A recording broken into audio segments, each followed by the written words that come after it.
Hi, welcome back guys. This is your friend, Lettuce Head Fanfics. Back with amazing fanfiction. This is the series of What If Deku Became Man of Steel. Please give this video a like and subscribe to the channel if you want more videos like this. Now let's get into the fanfic. What the hell, Deku, did you kill it? Children huddle around the body of their class hamster, Kumo. His fluffy, gray form lifeless. Izuku gently pokes the rodent, hoping that it may revive the poor creature. His efforts, in vain. A girl begins to cry. Why did this happen?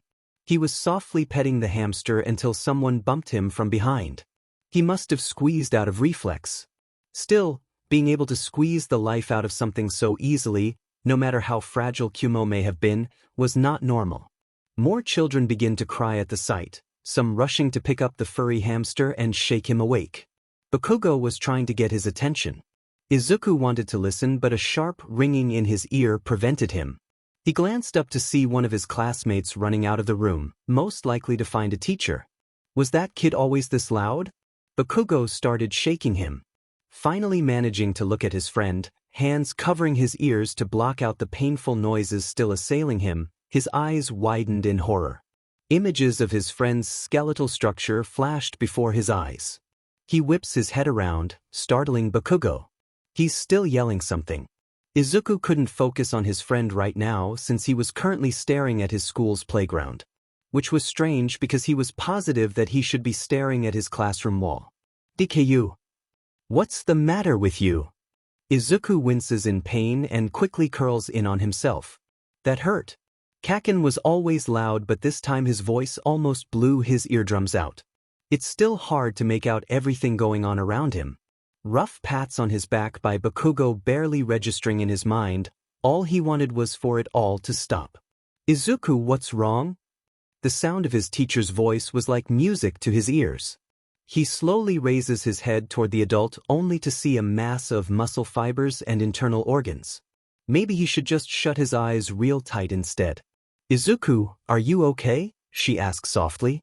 Izuku said nothing, only curling in on himself further to attempt to block out the rest of the world. Even his teacher's soothing voice sounded like gunshots to him. Finally, after regaining her composure when a crying child came to her saying something was dead, she took in the scene before her.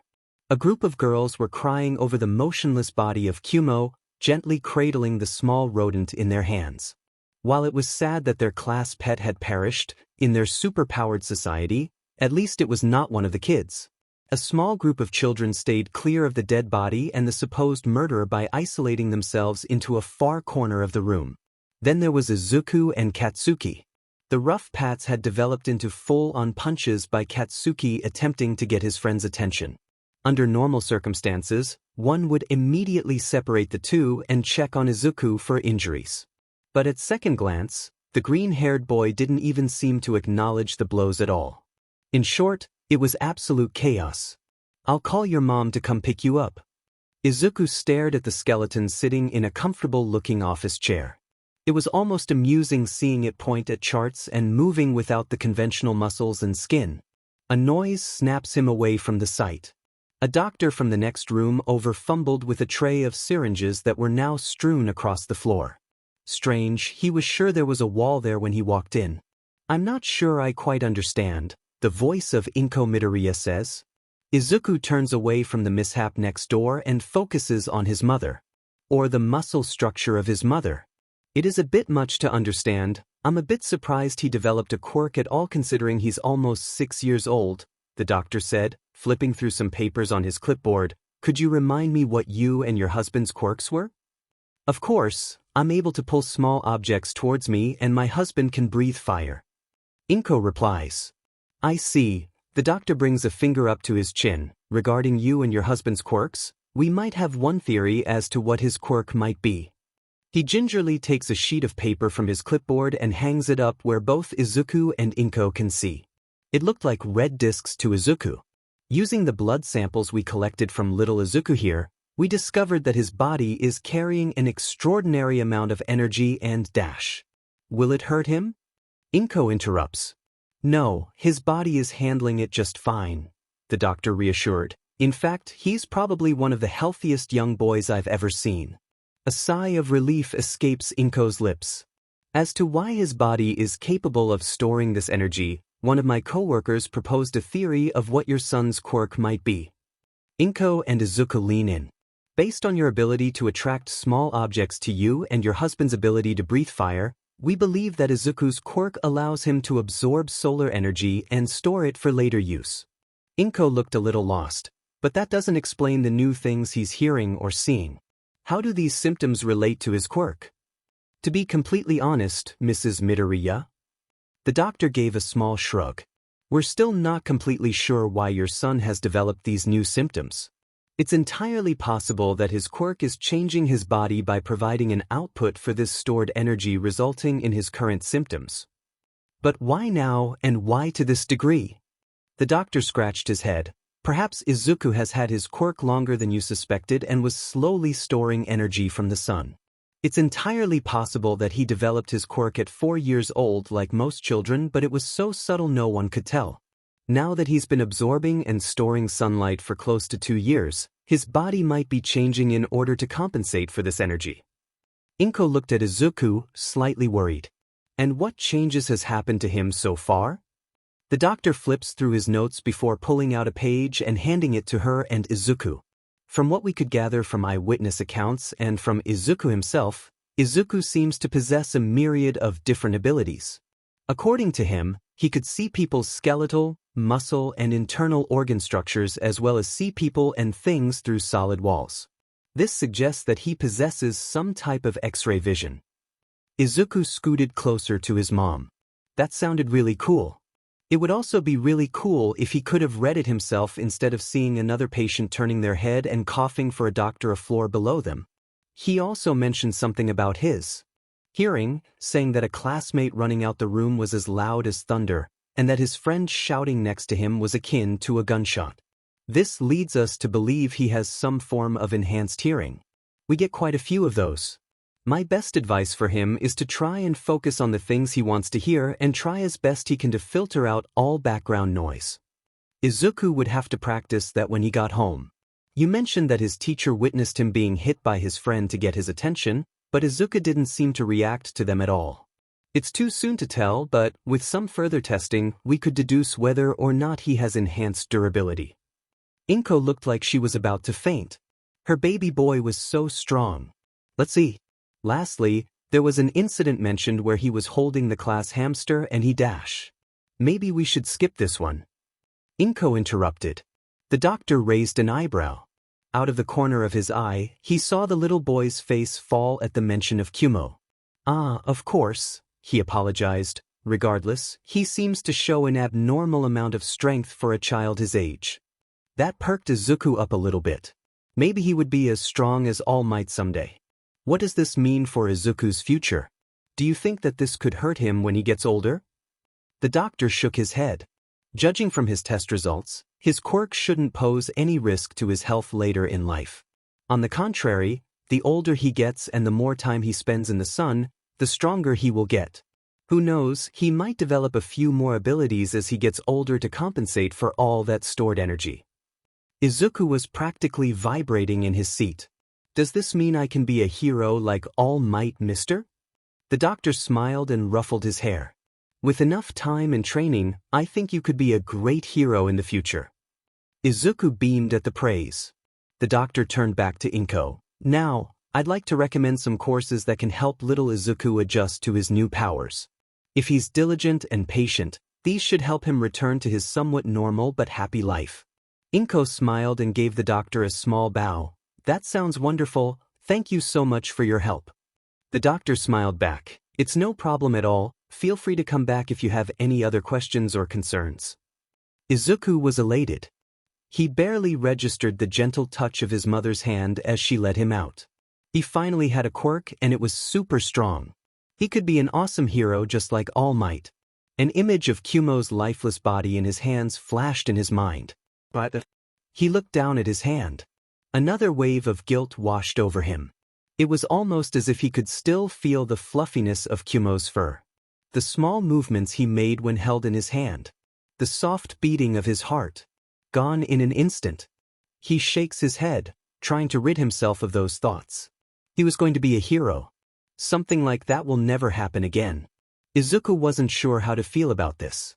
Word quickly got out about his quirk awakening. Despite the fact he had sent the class fuzzy little friend to the afterlife, his classmates flocked to him. Being popular was inevitable. He had finally developed a powerful quirk. But did they really care about him? These were the same classmates that pointed and teased him the most for his supposed lack of a quirk. Of course, now that he wasn't the quirkless weirdo, they finally decided to give him the time of day. Unbelievable. Best to stick with Bakugo and his crew for now. Despite their constant teasing of him before he got his quirk, they at least hung out with him. Let's play heroes and villains. Bakugo exclaimed from atop the jungle gym at their favorite park. The other children cheered. Izuku beamed. He loved playing heroes and villains. Maybe this time Kaken will finally. Deku, you play the villain. Why was he not surprised? Come on, Kaken, you always make me play the villain, he whines.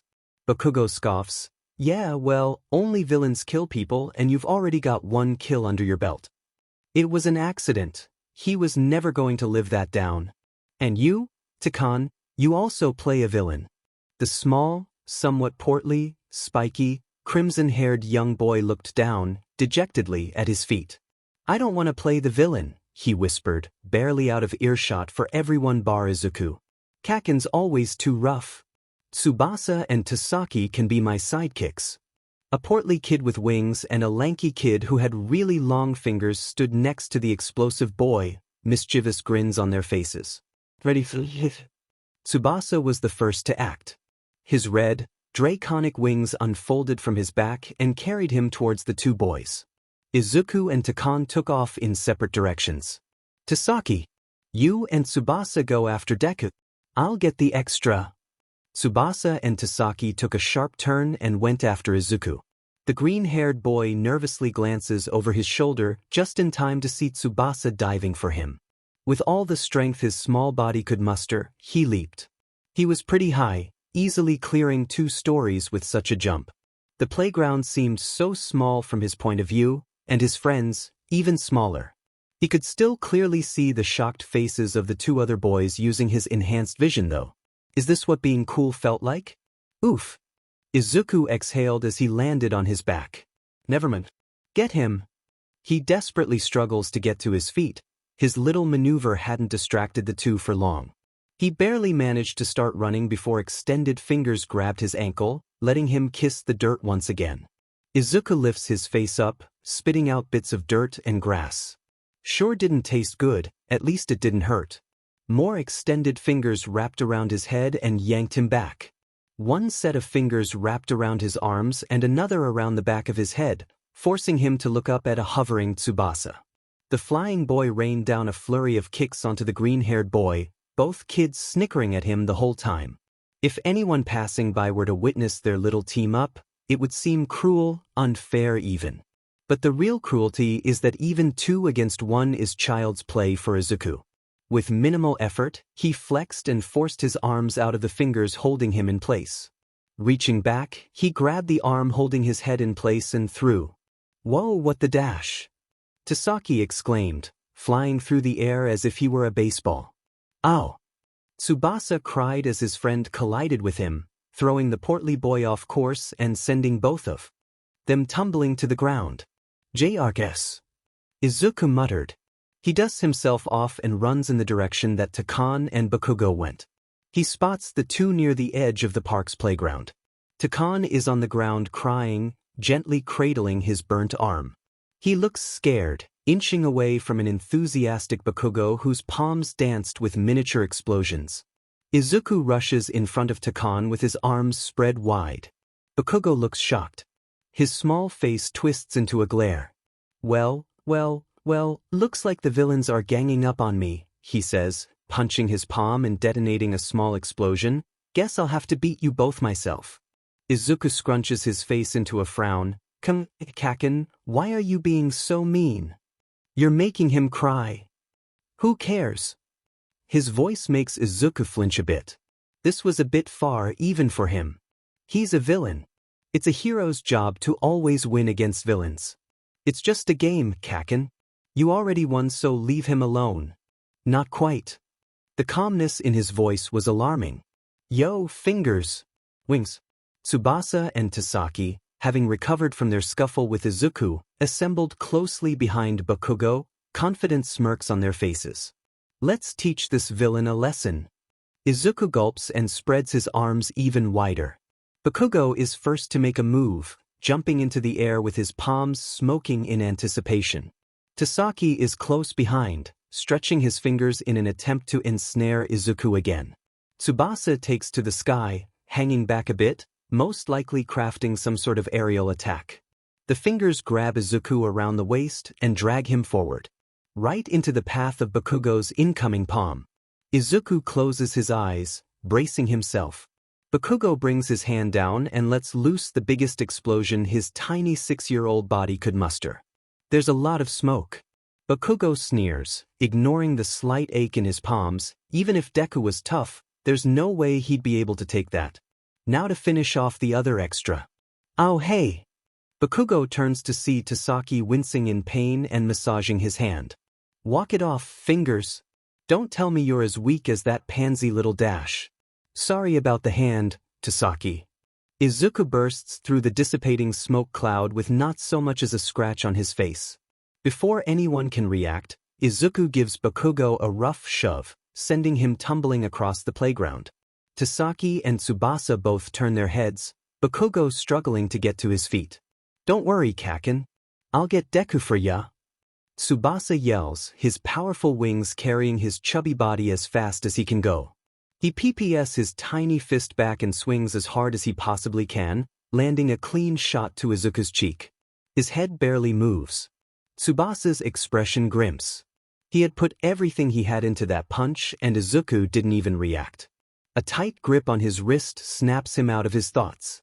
Izuku effortlessly picks the chubby boy off the ground and flings him away.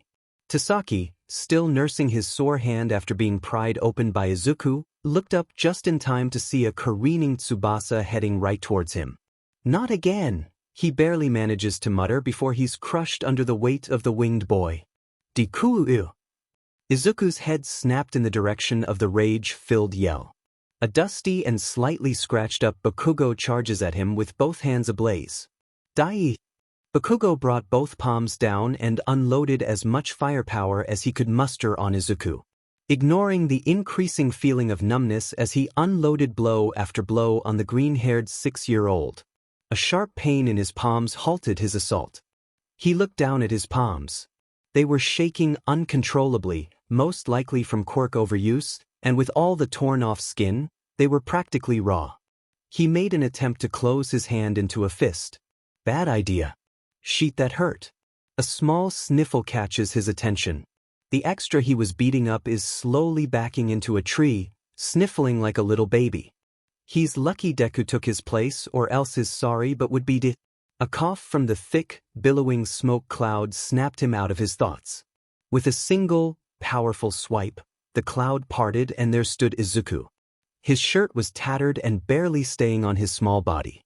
His face and body were covered in some pretty nasty burns that were already slowly healing. His eyes stared at his childhood friend. Long gone were the kind, caring green orbs that screamed innocence, the eyes of someone who wouldn't hurt a fly. Now they were as fiery red as his own. Stop being so mean, Kaken. If you want to keep on hurting him. His eyes almost looked like they were glowing. Wait, were they? Then I'll stop you myself. 2 solid red beams of light shot out of Izuku's eyes right near Bakugo's feet, drawing a clear line in the dirt. It only lasted for a second, but that's all it took to scare the bullies shitless. Bakugo took a step back. What was happening? He was supposed to be the greatest. The hero that took down all the villains and always came out on top. But here was Deku, the annoying little kid that always followed him around, the one always lagging behind, standing up to him. Deku was supposed to be nothing. A small, annoying pebble in his path to becoming the greatest hero of all time. Then he got himself a quirk. A quirk that, even though he hated to admit it, might even be stronger than his own. When did he get so far ahead? Why did he feel so weak? He clenched his fists, but a sharp pain stopped him. Oh yeah, his hands. Whatever, he'll let Deku off the hook today, but next time, he was going down. Fine. I'll leave the little extra alone. Izuku relaxed, the glowing red light in his eyes fading. But this isn't over. Enjoy your win, Deku, it's never gonna happen again. With a huff, he spun around and stormed off, Tasaki and Tsubasa close behind. Why yeah, this ain't over. Kaken will get you back for sure. Izuku breathed a sigh of relief the second they left his sight, small tears welling up in his eyes. He had done it, he won, against Kaken of all people. He quickly tried to wipe away the tears and turned to Takan. The kid was probably scared out of his mind. And he was gone. He must have gone home when they were fighting, not that he blamed him, he didn't have any reason to stick around. Probably thought Kaken beat the snot out of him. He may have a quirk now, but, according to his classmates, Bakugo was still top dog. He glanced down at his body, the small burns Kaken had inflicted on him were almost finished healing. Guess he was lucky today was really sunny. Truly fascinating. The plastic cup melted into a puddle as two red beams of light hit it. Izuku blinked. So far, it seemed like the easiest way to cancel his newest power. Inko almost had a heart attack when he told her the news. Maybe it was the fighting part or the new ability. He couldn't really blame her. It had been a bit of a learning experience going from being a normal, quirkless kid to being able to crush a door handle if he wasn't paying attention. His super strength, super durability, super hearing, and X-ray vision had already been a lot to deal with for her, and now he had heat vision. Thankfully, his doctor had recommended a great program dedicated to helping kids who've recently had a quirk awakening control their new gifts. Their testing rooms leave much to be desired though. So white and sterile reminds him too much of a hospital. At least Mom was here. And can you tell me when this recent development began? An examiner asked the green-haired woman. Today, actually, Izuku told me. While the adults were talking, Izuku let his mind wander. He was already pretty strong and, according to his doctor, he would only get stronger with more sunlight as he got older. He also remembered something about getting more abilities the more energy he stored. He had been playing outside with Kaken and the neighborhood kids a lot these past couple months. Being strong was really nice, after all Might's the strongest hero there is, but this new ability could really hurt someone. Kumo's dead body flashes in his mind. Izuku feels a pit form in his stomach, his breaths become heavy. What if that were a person? What if he had accidentally pushed Kaken too hard and... The thought made him shudder. His hands felt really sweaty. He could have seriously hurt Tsubasa and Tasaki back there. He could have broken Tasaki's fingers clean off. He could have thrown Tsubasa too hard and split his head open. Was it getting hot in here? Izuku, honey, are you feeling okay? His mother was next to him, must have finished talking with the examiner. Her kind, gentle expression always helped whenever he was feeling down. Sweetie? What's wrong? Is it about your fight with Kaken and the others? Hit the nail right on the head. Guess that's mother's intuition for ya. He gave a small nod. I could have really hurt someone. He hung his head lower, trying to avoid her gaze, tears dripping down his face. I'm scared, Mommy.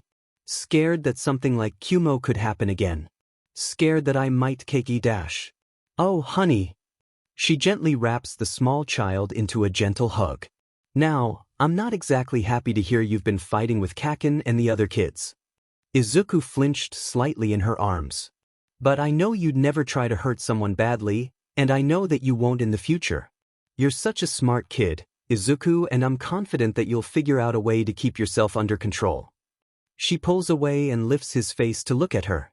He's trying to hold in his tears, but it's a futile effort. She takes her thumb and gently wipes away a few falling tears. So, don't be scared, my little superhero. I know you'll get through this. Man, Mom always knows just what to say. Izuku rubs the remaining tears from his eyes, finally able to look in his mother's eyes with some confidence.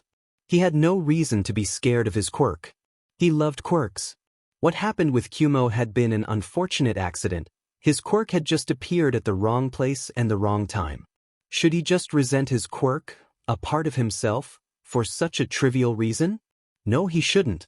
But he wouldn't just forget it. Perhaps it would be better for the memory to serve as a driving force. to control his power, and whatever powers come after, and become a hero just as great as All Might. It's not every day that you wake up with an up-close view of your own ceiling. Izuku reaches out and lightly pushes himself away from the dusty surface, softly floating in the air. It's a bit surprising but not too unexpected. He's been steadily gaining new abilities ever since his fight with Bakugo. Guess he can add flight to that list.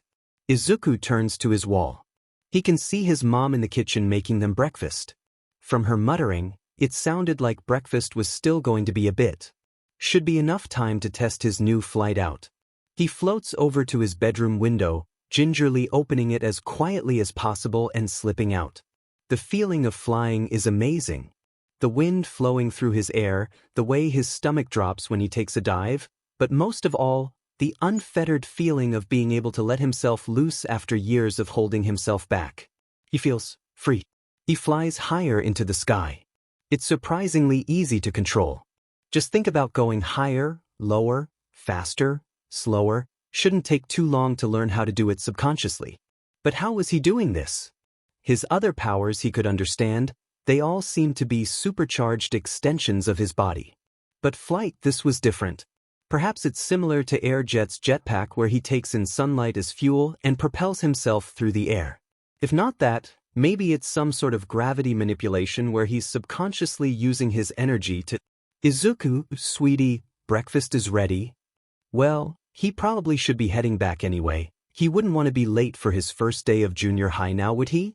He quickly descends, trying his best to stay out of sight of anyone passing by, and floats through his window and into his computer chair just as his mother opens his bedroom door. Izuku, breakfast is ready, sweetie. She takes a closer look at him. Your hair and clothes are a mess. What happened to you? Mom, I got a new power this morning. Let's start with introductions, everybody.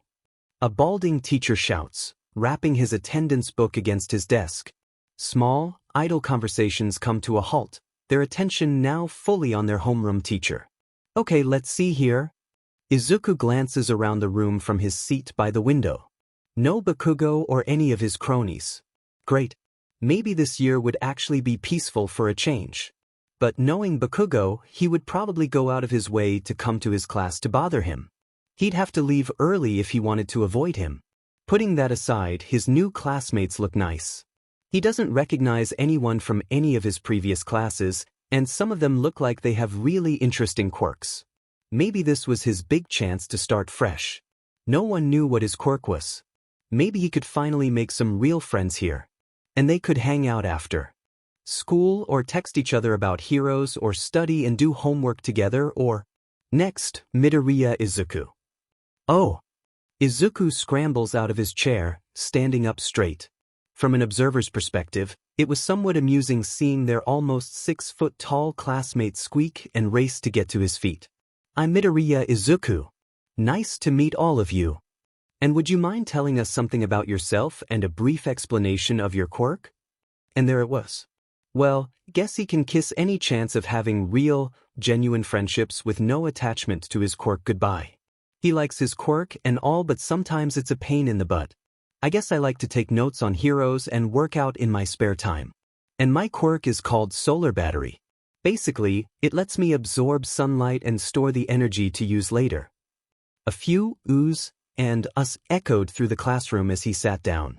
While he did feel a bit bad for intentionally omitting what exactly he could do with said stored energy, maybe he could make some friends this way. Lunchtime rolls around. As Izuku is taking out his lunch, a lunchbox is roughly slammed on top of his desk. He looks up to see a girl with fiery red hair and auburn eyes. No wait, they're golden, smiling at him as she sits across from his desk. Hey, you're Midoriya, right? She asks, leaning in a bit too close for comfort. Yes. Cool. Name's Teo. You said your quirk had something to do with the sun. Why, yeah, Izuku says, giving her a small smile. Awesome. So does mine. She gently takes a handful of her scarlet hair and holds it out into the dimming afternoon sunlight. Her hair begins to glow with life, letting off a nice, cozy warmth. Whoa! Like it? I call it solar hair. When I'm in direct sunlight, My hair absorbs the energy and turns it into heat and electricity, she says, flipping her hair back into place. I don't output a lot of energy though, just enough to turn on a light bulb or keep a person warm. That's so interesting. Izuku exclaims. Your quirk is essentially a clean, reliable source of energy. Do you have a limit of how long you can generate energy? Do you overheat? What's the wattage and voltage of the electricity you produce? Can you control your hair when it's in sunlight? Can dash. Whoa, remember to breathe, battery boy, she teased. I'm flattered that you think my quirk is so interesting, but you never properly explained what your quirk could do. He almost dropped his chopsticks.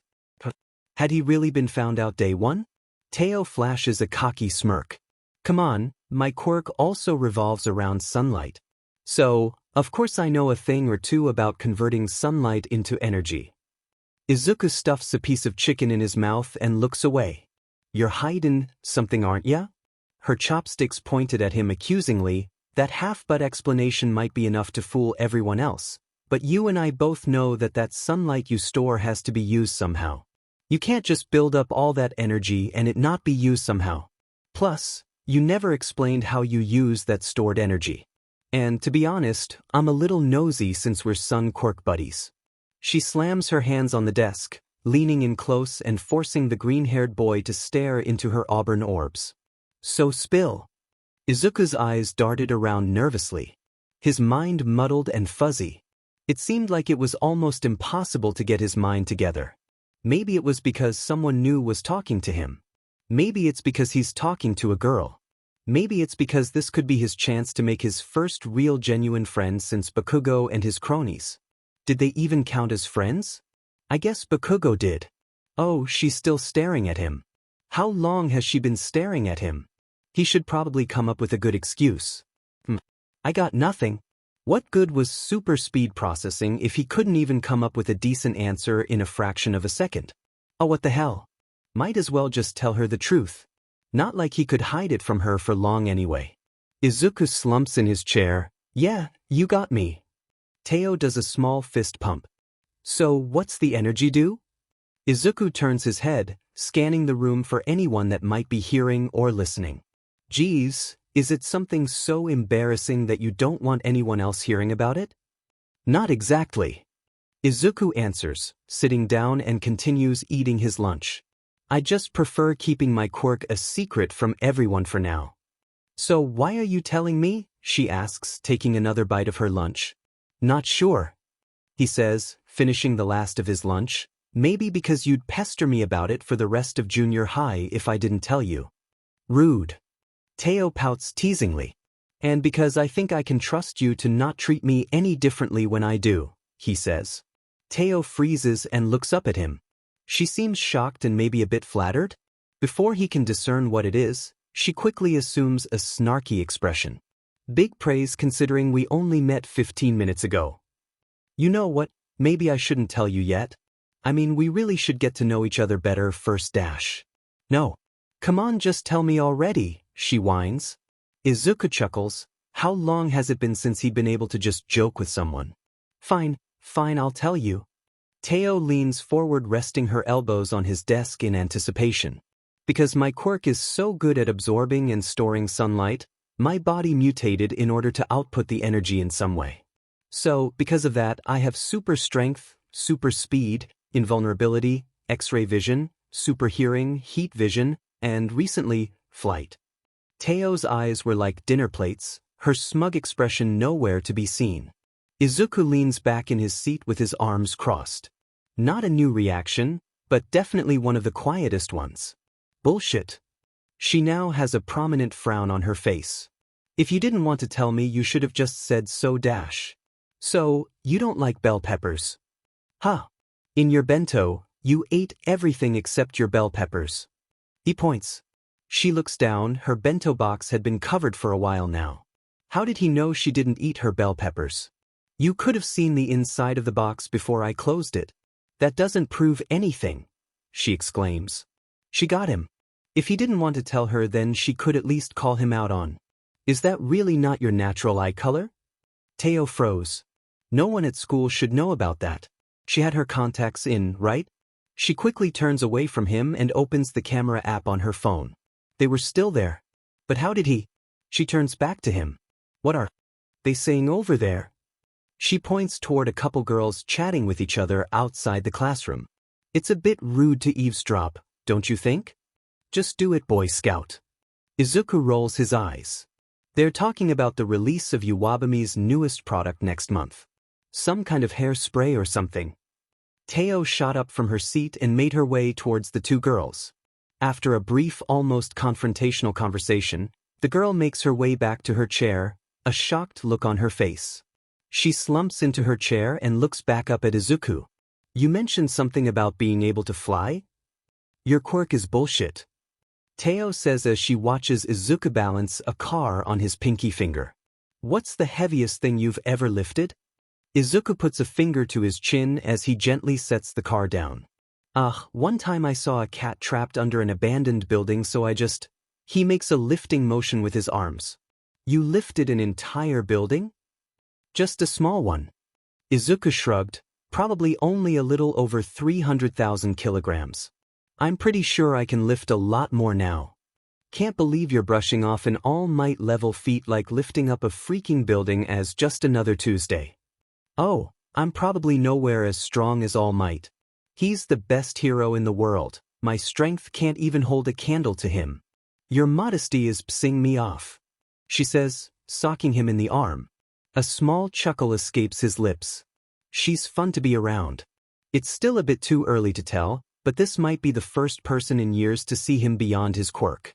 Maybe even be his first real free. Alright, I gotta go this way, dude.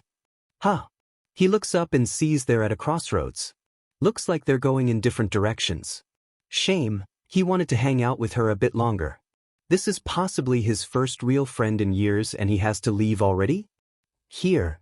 She holds a piece of paper to him. It's my number, make sure to text me when you get home, 'kay? Izuku robotically takes the piece of paper out of her hands and stares at it. A pretty girl just gave him her phone number. He looks up at her and back at the paper. Is this really happening right now? Gosh, you're such a dork, her punch to his arm barely registering in his mind. See you tomorrow, Midoriya, she yells, waving at him as she runs home. Izuku gives a small wave back, his mind still racing. His lips formed into a small smile. He couldn't wait to go to school tomorrow. Whoa, who's that? A new hero. Teo's hands settle on Izuku's broad, muscular shoulders. Yeah, her name's M-Lady, I saw her debut this morning. Her gigantification is powerful but may cause property damage and can be hard to use in small spaces depending on whether or not she can control her size. Could use her SEC appeal to distract villains in a fight? Izuku, you pervert. Didn't know you were such a horn dog, a teasing smirk creeping on her face. Shut up, Akari. He pulls her off him and gently sets her on the desk next to him. It's a legitimate strategy for some heroes, acknowledging it doesn't make me some kind of pervert. Yeah, whatever. She takes a second look at his notes. What's this about her but being her most distracting feature? A loud crunching sound echoed through the room. Some students were forced to cover their ears because of the invasive sound. All eyes turned toward Izuku. His face was bright red and his hands had a vice-like grip on his now destroyed desk. I didn't write that down, did I? He fumbles with his notebook, scanning the page. I'm almost 100% sure that I kept that part to myself. Midoriya. Did you break your desk again? His teacher's voice shouted. Sorry, Sense. I was just, Teo was doing everything in her power to hold back her laughter. There was also a low growl heard across the room by only Izuku, but he chose to ignore it. Whatever, we'll get you a new one as soon as homeroom's over. He let out a tired sigh. Anyway, now that you're all third years, you should seriously start thinking about your futures. He took a stack of papers on his desk and shuffled them around. You know, I could pass out these future career forms. He takes the stack of papers and tosses them into the air. But I know you all want to be heroes. The room explodes with excitement. Students of every shape and size show off their unique quirks. Izuku looks around the room. One guy is pulling his eyeballs out of his sockets. A girl sitting a few rows above him is making her utensils float. Even Tasaki is showing off his long fingers. He almost wished he could join in. But he knew if he did, there'd be no more school to show off in. Unless he lifted the entire school, but that was overkill. Yes, I know all of you have wonderful quirks. But you know it's against school rules to use them. So cut it out. Hey, sensei. A voice rings out through the chaos. Don't compare me with these weak but losers. All eyes turn to a teenage boy with spiky ash blonde hair. His feet are resting on top of his desk and he's leaning back in his chair. He sneers, his expression turning into one of confidence, as if I had anything like their crappy quirks. The room erupts with jeers and insults to the teen. He seems to be reveling in the attention, challenging any of them to be man enough and shut him up.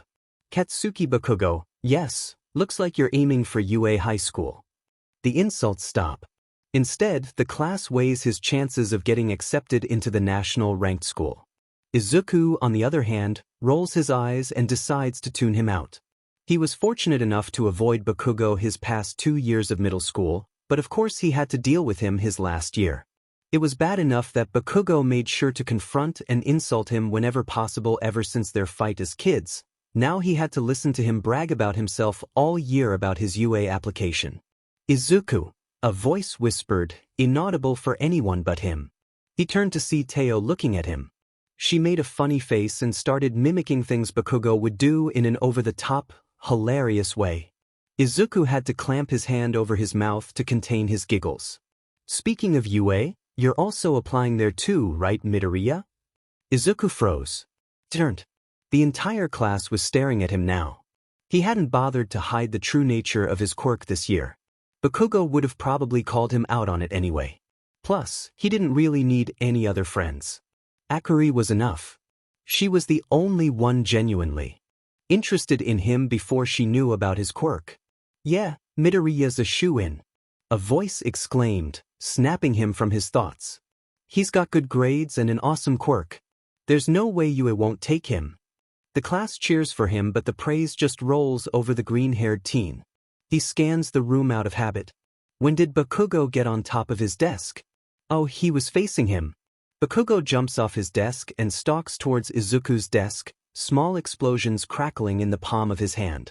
He could see what was coming from a mile away. He had every opportunity to stop him 1,000 times over.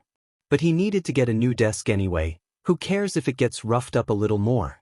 Bakugo's palm slams into Izuku's desk, an explosion following soon after destroying whatever was left of it. Izuku didn't even flinch. He knew Bakugo couldn't hurt him. No one could. It would take someone like All Might to even tickle him at this point. His last journey to space to test his limits cemented it. You think you're better than me with that fancy but quirk of yours, Deku? Silence. Say something, you freak. You know you'd be a lot more intimidating if he wasn't 18 centimeters taller than you. You'd need a step stool to even stand face to face with Izuku. Teo jeered. Izuku let out a very audible hee before it evolved into full-blown laughter. A few giggles emerged from the other kids. Soon, the entire class was laughing at Teo's roast, Bakugo turning redder by the second. Shut it, you red-haired beach. Real creative insult, dynamite boy. Teo shoots back. All right, settle down everyone.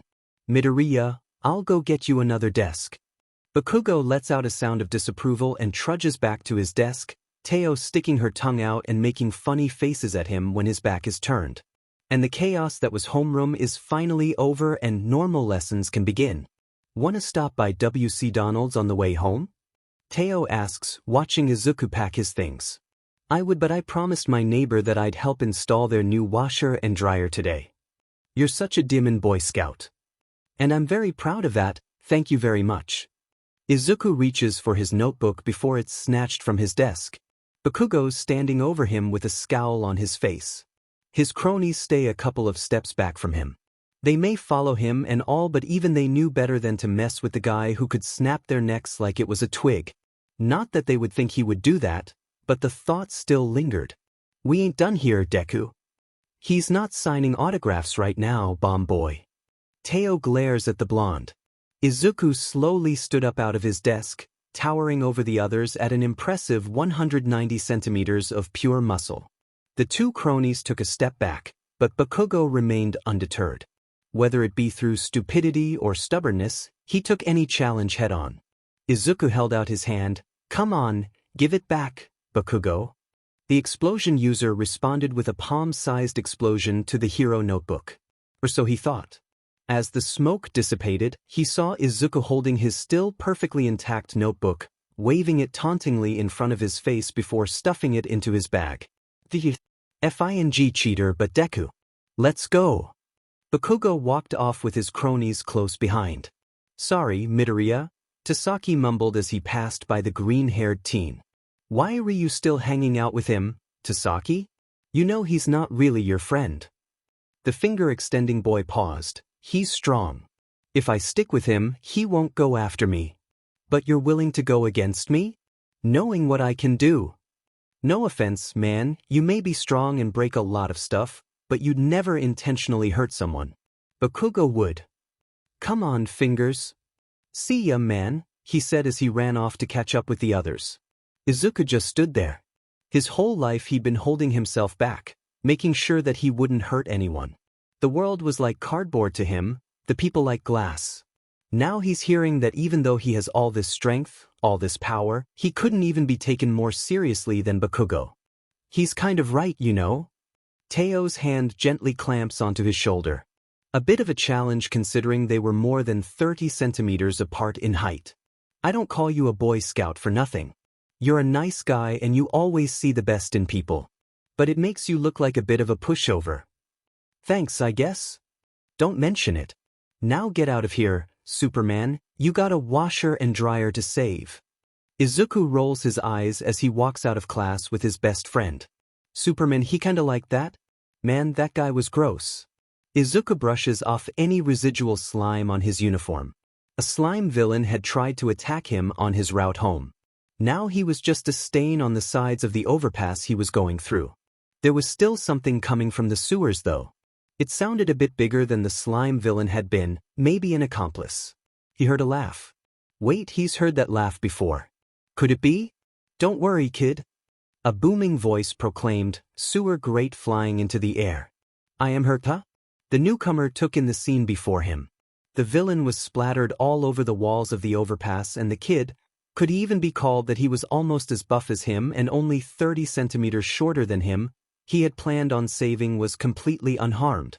He honestly looked like he was freaking out. "Young man, are you Idash? You're all might." Izuku yelled, covering the distance between them in an instant. "Oh my gosh, you're my absolute favorite hairfall time. I can't believe I'm meeting you in Dash." "Whoa, slow down there, fanboy." All Might placed a large hand on his shoulder. It was honestly a little amusing, seeing this tall, buff teenager geek out like a little kid just meeting him. "Sorry, I'm just a really big fan. Would you mind signing my notebook?" "Why certainly, you did get caught up in the middle of my villain hunt after all. It's the least I could do." He boomed, happily accepting the extended stationery. He flipped the book open and scanned the page. "Wow, there's some really good stuff in here." He flipped to an empty page, catching glimpses of some notes along the way, and gave him a nice, bold All Might signature. "Here you go, young man. Thank you so much. I'll make sure to treasure this forever. It'll be a family heirloom." "You're welcome. Now if you'll excuse me, I need to contain this villain and bring him to the authorities." All Might took a bottle of soda out of a plastic bag. How had he missed that? He opened it up and began to chug the bottle down. "Oh, let me help," Izuku exclaimed, turning into a blur. By the time All Might finished the bottle of soda, Izuku had scraped the villain off every surface of the overpass and presented it to the hero. "Thank you." "Sorry, I didn't catch your name." "Midoriya Izuku, All Might, sir." "Thank you for your help, young Midoriya." He funneled the villain into the now empty bottle and shoved it into his pants pocket. "Now if you'll excuse me, I must be on my way." "Wait already?" But Izuku still had so many questions to ask him. He was the only person who could talk about this, no one else would understand. He reached out to the hero. "Wait, please, I still have so much to ask you." Sorry, but I can't. Pros not only battle enemies but also time. He performed a few stretches and prepared to take off. Until next time. With a mighty leap, he took off like a rocket into the sky. Thanks for your continued support. Wait! Izuku shouted, calling on his ability of flight, and took off after the number one hero. That was a reckless and honestly stupid thing to do. All Might scolded Izuku after landing on a nearby rooftop. It's not like it's anything new, he mumbled. The number one hero shook his head in disbelief. Try the door over there and see if you can get down. Now, I have to be on my way.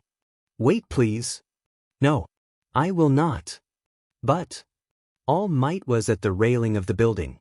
This was his last chance. Who knew if he would ever see All Might again after this?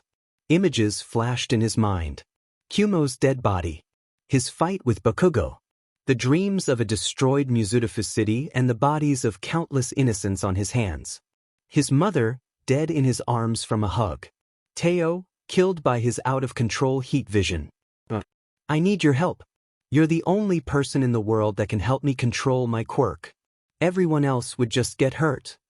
Your quirk? A sharp pain stabbed All Might in his side. He's out of time for today. Steam pours off the body of the number one hero. All Might. What's wrong? The steam dissipates, revealing a thin, sickly-looking figure, almost resembling a skeleton. He's just as tall as the number one hero and his hair is similar too, but why did he look like this? All Might, what's happened to you? The man sighs, plopping onto the ground in defeat. No use in hiding it. This is the real me, kid. Just don't go writing about this on the internet, okay? He carefully lifts up the hem of his shirt and reveals a nasty-looking scar on his torso. Izuku gasps, tempted to throw up. Gross, right? A villain gave me this 5 years ago. My entire respiratory system was nearly destroyed, and they had to remove my stomach. Because of this, I'm only able to do hero work for around 3 hours a day. No way, someone did that to the number one hero?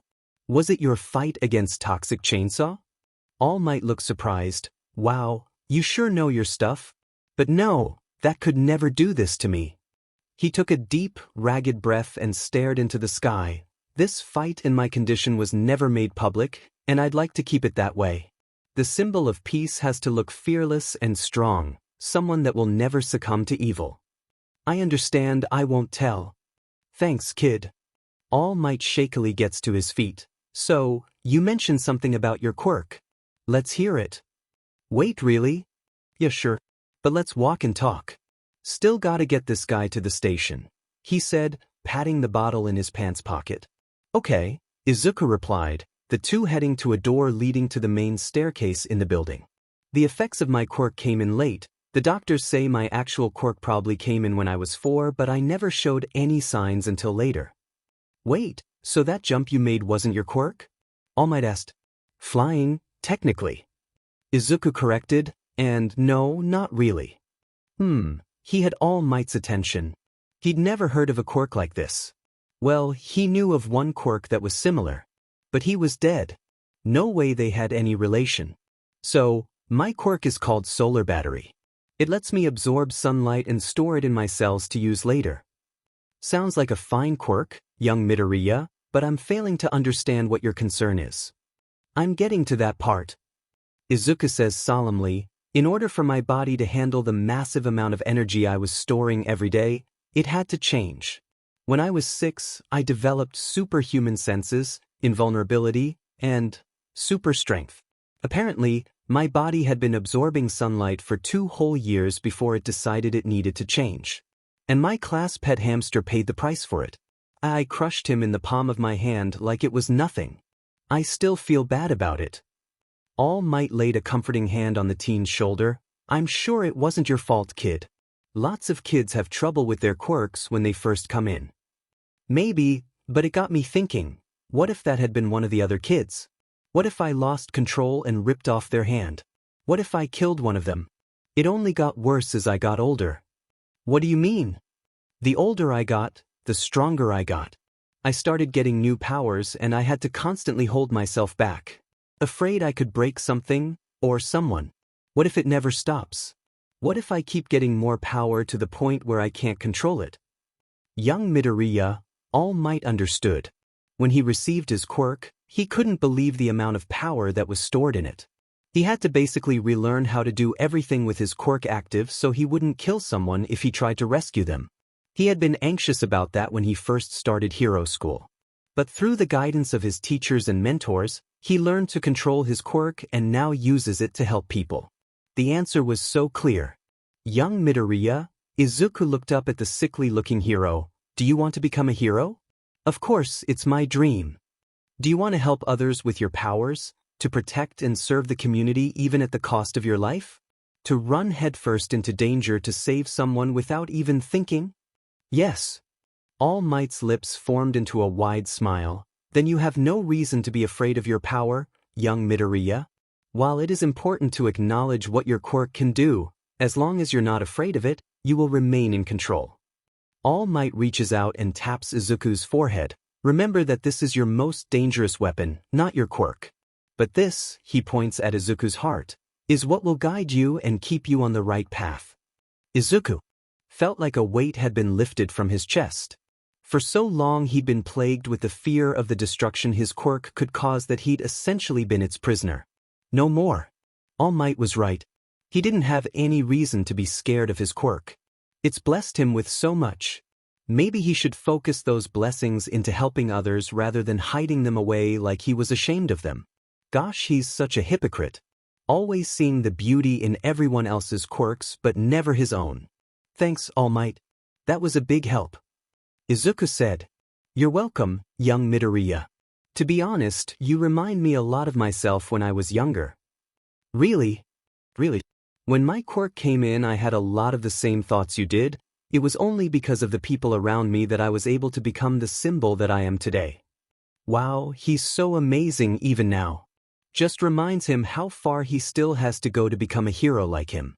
But now, it feels like nothing can stop him. His drive to be a hero stronger than ever before. Well, I've really got to drop this guy off at the station.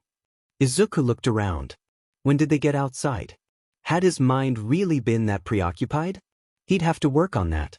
And the muttering, that was bad too. It was great meeting you, young Midoriya. I wish you luck in your heroics career. He stuck out his hand. Izuku ecstatically took his hand and shook it. Had he found the one? Perhaps, but it was still too soon to tell. Maybe he should stick around, give the kid a few more pointers about controlling his quirk. Keep an eye on him and see if he's a good candidate for One for All. Can I see your phone for a second, Midoriya? Sure, All Might. Izuku dug his phone out of his pocket and handed it to him. After a couple of seconds of button pressing, he hands it back. Here, this is my personal number. If you have any more questions you want to ask, just text me. Izuku felt like he was going to explode with excitement. He had All Might's phone number. How many people could claim that they had that? This was the best day of his life. Thank you so much, All Might, sir. This is the best day of my life. I can't believe I have All Might's number dash. Creeping me out, kid. All Might said, stopping Izuku mid-sentence. Man, that muttering is embarrassing. He really had to get control of that. If he didn't, he'd drive his seat neighbors crazy before. Wait, neighbors. He slapped a hand to his forehead, startling All Might. He forgot about his promise to install his neighbor's washer and dryer. Thanks for everything, All Might. Izuku said, giving the hero a wave as he started on his way home. I gotta go now, but when I get home I need to ask you some questions about my journey to space. See you later. All Might gave a small wave back. He stuffed his hands in his pockets and made his way to the nearest police station. Midoriya Izuku? He's a good kid, plenty of drive, plenty of heart. He's got the makings of a great hero. All Might froze in the middle of the sidewalk. Did he say space? You want me to what? It's exactly as I said, young Midoriya. The once pristine Dagoba beach had been turned into a trash heap. A mixture of the currents carrying things on shore and locals dumping their garbage caused the trash to pile up. Now, no one dares go near the beach for fear of getting squashed by an unsteady garbage pile or the chance at tetanus. A perfect place for Izuku and Tashinori's private conversation. What exactly are you saying? Izuku walked across the littered beach holding a broken-down truck over his head. Toshinori pitched the idea to him to try and clean up Dagoba Beach without excessively using his powers in order to practice better control. But he wasn't expecting this. "I'm asking if you would like to inherit my quirk," Toshinori said nonchalantly. "Is that even possible? Look, I may keep a lot of secrets, but have I ever lied to you, young Midoriya? I guess that's true." Toshinori has been nothing but helpful to him ever since they met. He answered all his questions, he organized this training he was doing, and sometimes he sparred with him so he could let off a little steam. Earlier in their mentorship, whenever a question about his quirk or identity was raised, he'd always deflect or give as little information as possible, never lie. But giving a quirk to another person, especially one as important and powerful as One for All, he couldn't. He had his own quirk to control. One that was getting stronger every day. But it was such a huge honor to even be considered by the greatest hero in the world. Izuku set the automobile down in a pile bound for the dump. "All Might, I'm honored that you think I'm worthy of such an opportunity." Izuku twiddled his thumbs together, looking down at the sandy floor. "But I don't think I should take it." "Why not, my boy? I mean, I'm not even properly trained and yet I win most of our spars through brute force alone. I don't think I could control even more power even if I wanted it." "DMN. With as much as a fanboy you are, I thought you'd jump at the opportunity to inherit my quirk." Toshinori sighed. "Sorry. It's fine, I understand." It was a bit of a setback, but he still had a little bit of time to find a successor before his inevitable retirement. His time limit was down to about 3 hours nowadays, and it would only get worse the longer he took. Maybe it was about time he looked into this candidate that his old sidekick proposed to him a while back. Couldn't hurt to at least meet the kid. Whoops. Toshinori turned. Izuku was standing next to a completely flattened fridge standing straight up. "Alright, you know the drill, take a lap around Earth," the hero yelled. He still couldn't believe he was saying that with a straight face. "Yes, sir." With a mighty boom, Izuku activated his flight ability, entering the stratosphere in seconds. Izuku took in the view below. No matter how many times he flew around it, the Earth was always beautiful to look at. He positioned his arms out in front of him and began to speed up. Running out of air wasn't the issue. He found that he could hold his breath for an entire week and be fine. It wouldn't be much of a punishment if he took his time and didn't fly as fast as he could. If anyone ever bothered to go near the trash-filled beach, they would see the occasional colossal splash made whenever Izuku landed back on Earth. A bit slower than usual, what was the hold-up? Toshinori yelled as Izuku trudged back onto dry land. Izuku shrugged. The Earth just looked nice today. "I think I'm gonna try to get into UA." Izuku paused the movie they were watching and stared at his friend. Hanging out at one another's houses had become the norm ever since he and Teo became friends. From studying for tests, watching movies, playing video games, or even the occasional deep talk, they just enjoyed each other's company. But Izuku never thought that she would drop this kind of news during one of their hangouts. He always thought she would tell him in the classroom or on the way to school in some sort of extraneous conversation. He knew she had been on the fence about what high school to go to for months. "But UA? I know that dumb face you're making. It's your overthinking face." She snickered. His overthinking face wasn't that dumb, was it? "I'm not applying to the hero course if that's what you're wondering. Not really my thing." She fidgets with her nails, hugging her knees closer to her chest. "I've been thinking a lot recently. About me and about my future. I'm not really sure what it is that I want yet. But I know that studying at the best high school in the nation would be an incredible opportunity for me. Even if it's only general studies." "That's great news, Akarui." Her cheeks slightly tinted pink at her friend's praise. Thanks. But it's just choosing a high school. It's not that big of a deal." "I guess so." Izuku would never admit how much he thought of how their friendship would be affected by going to different high schools. Sure, he might make new friends at UA, and he's almost positive they'd be real friends since they'd all have amazing quirks, but right now, she was the only friend he had. And he really didn't want to lose another friend again. And speaking of a big deal, let's start studying for exams. What? Was this really Teo Akari? She hated anything to do with studying. Well, if I'm gonna get into UA, I'm gonna have to pass their entrance exams. And you've seen my grades. She held up a recent test with a red 35 on it. Izuku put a hand up to his face and rubbed his temples. He had tried tutoring Akari before at her request. It had gone horribly. She was practically incapable of focusing on the work in front of her. And any information she did retain was gone the next morning. This was going to be a lot of work? What a view!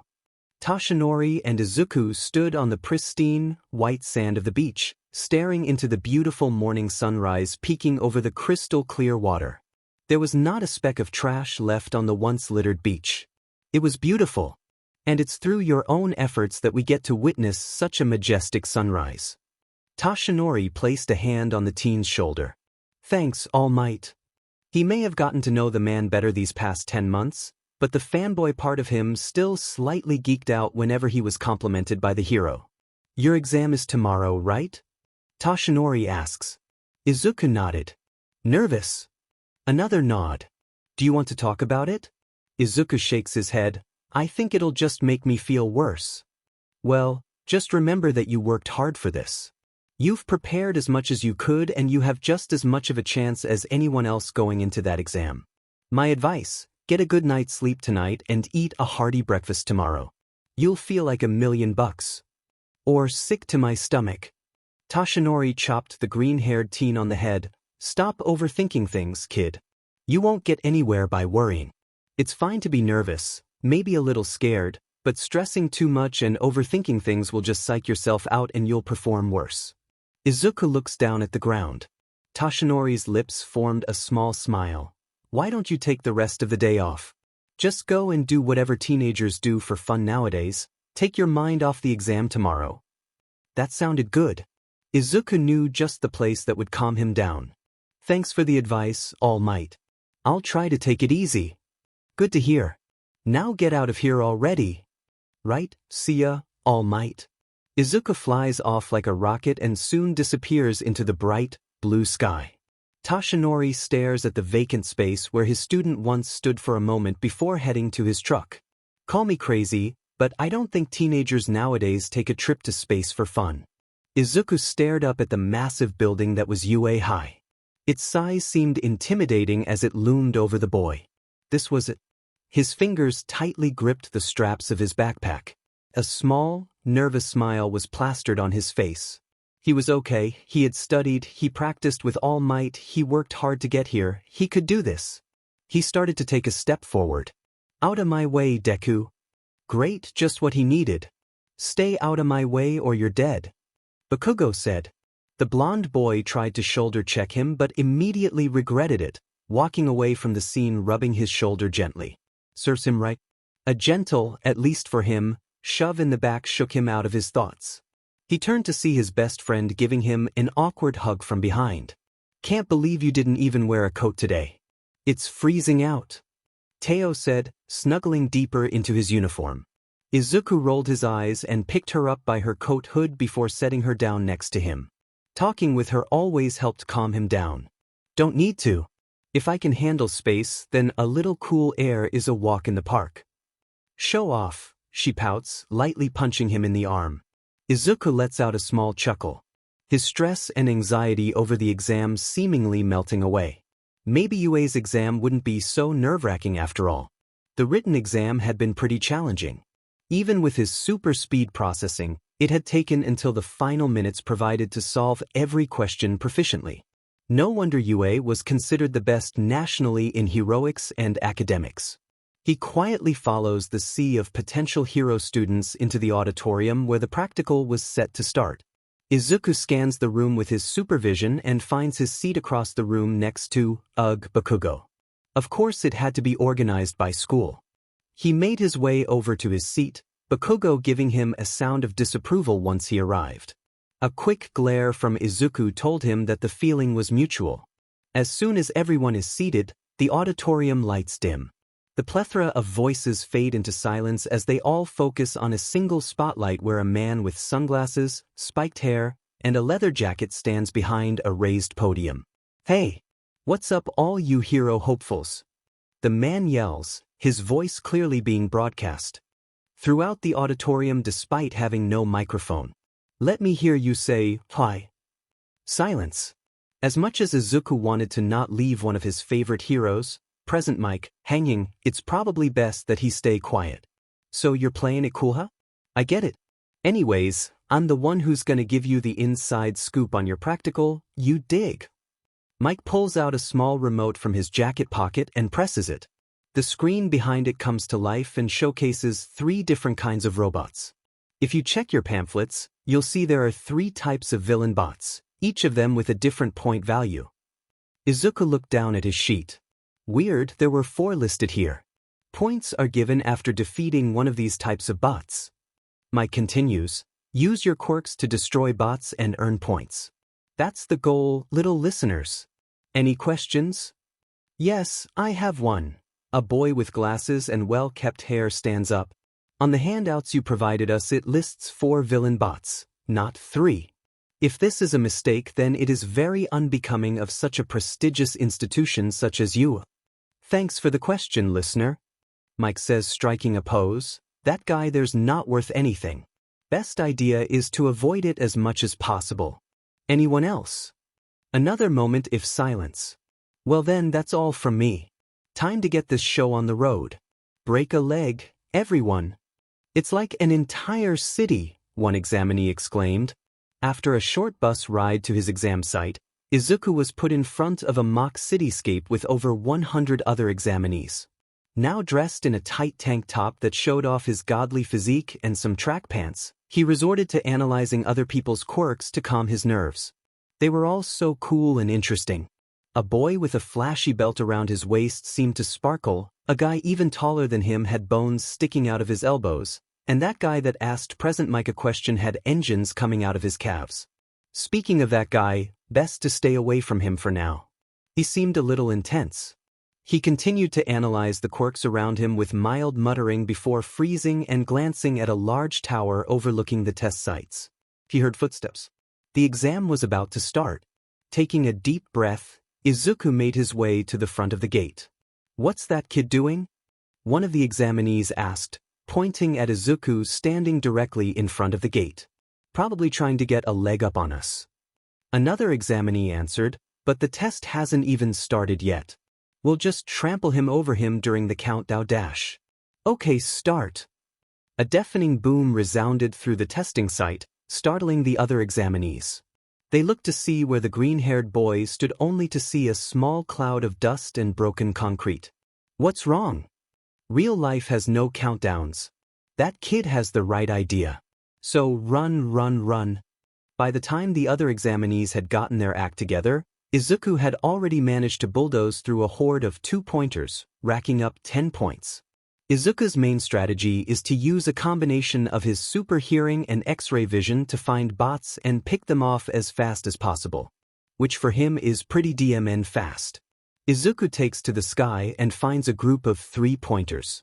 He dives down and punches the ground, sending out a shockwave and destroying 4 3-pointers. A volley of rubber bullet rounds hit him in the back. He turns to see 7 1-pointers coming toward him, the guns on their arms pelting him with rubber rounds. His eyes glow red and 2 beams of intense heat cut through the bots like butter.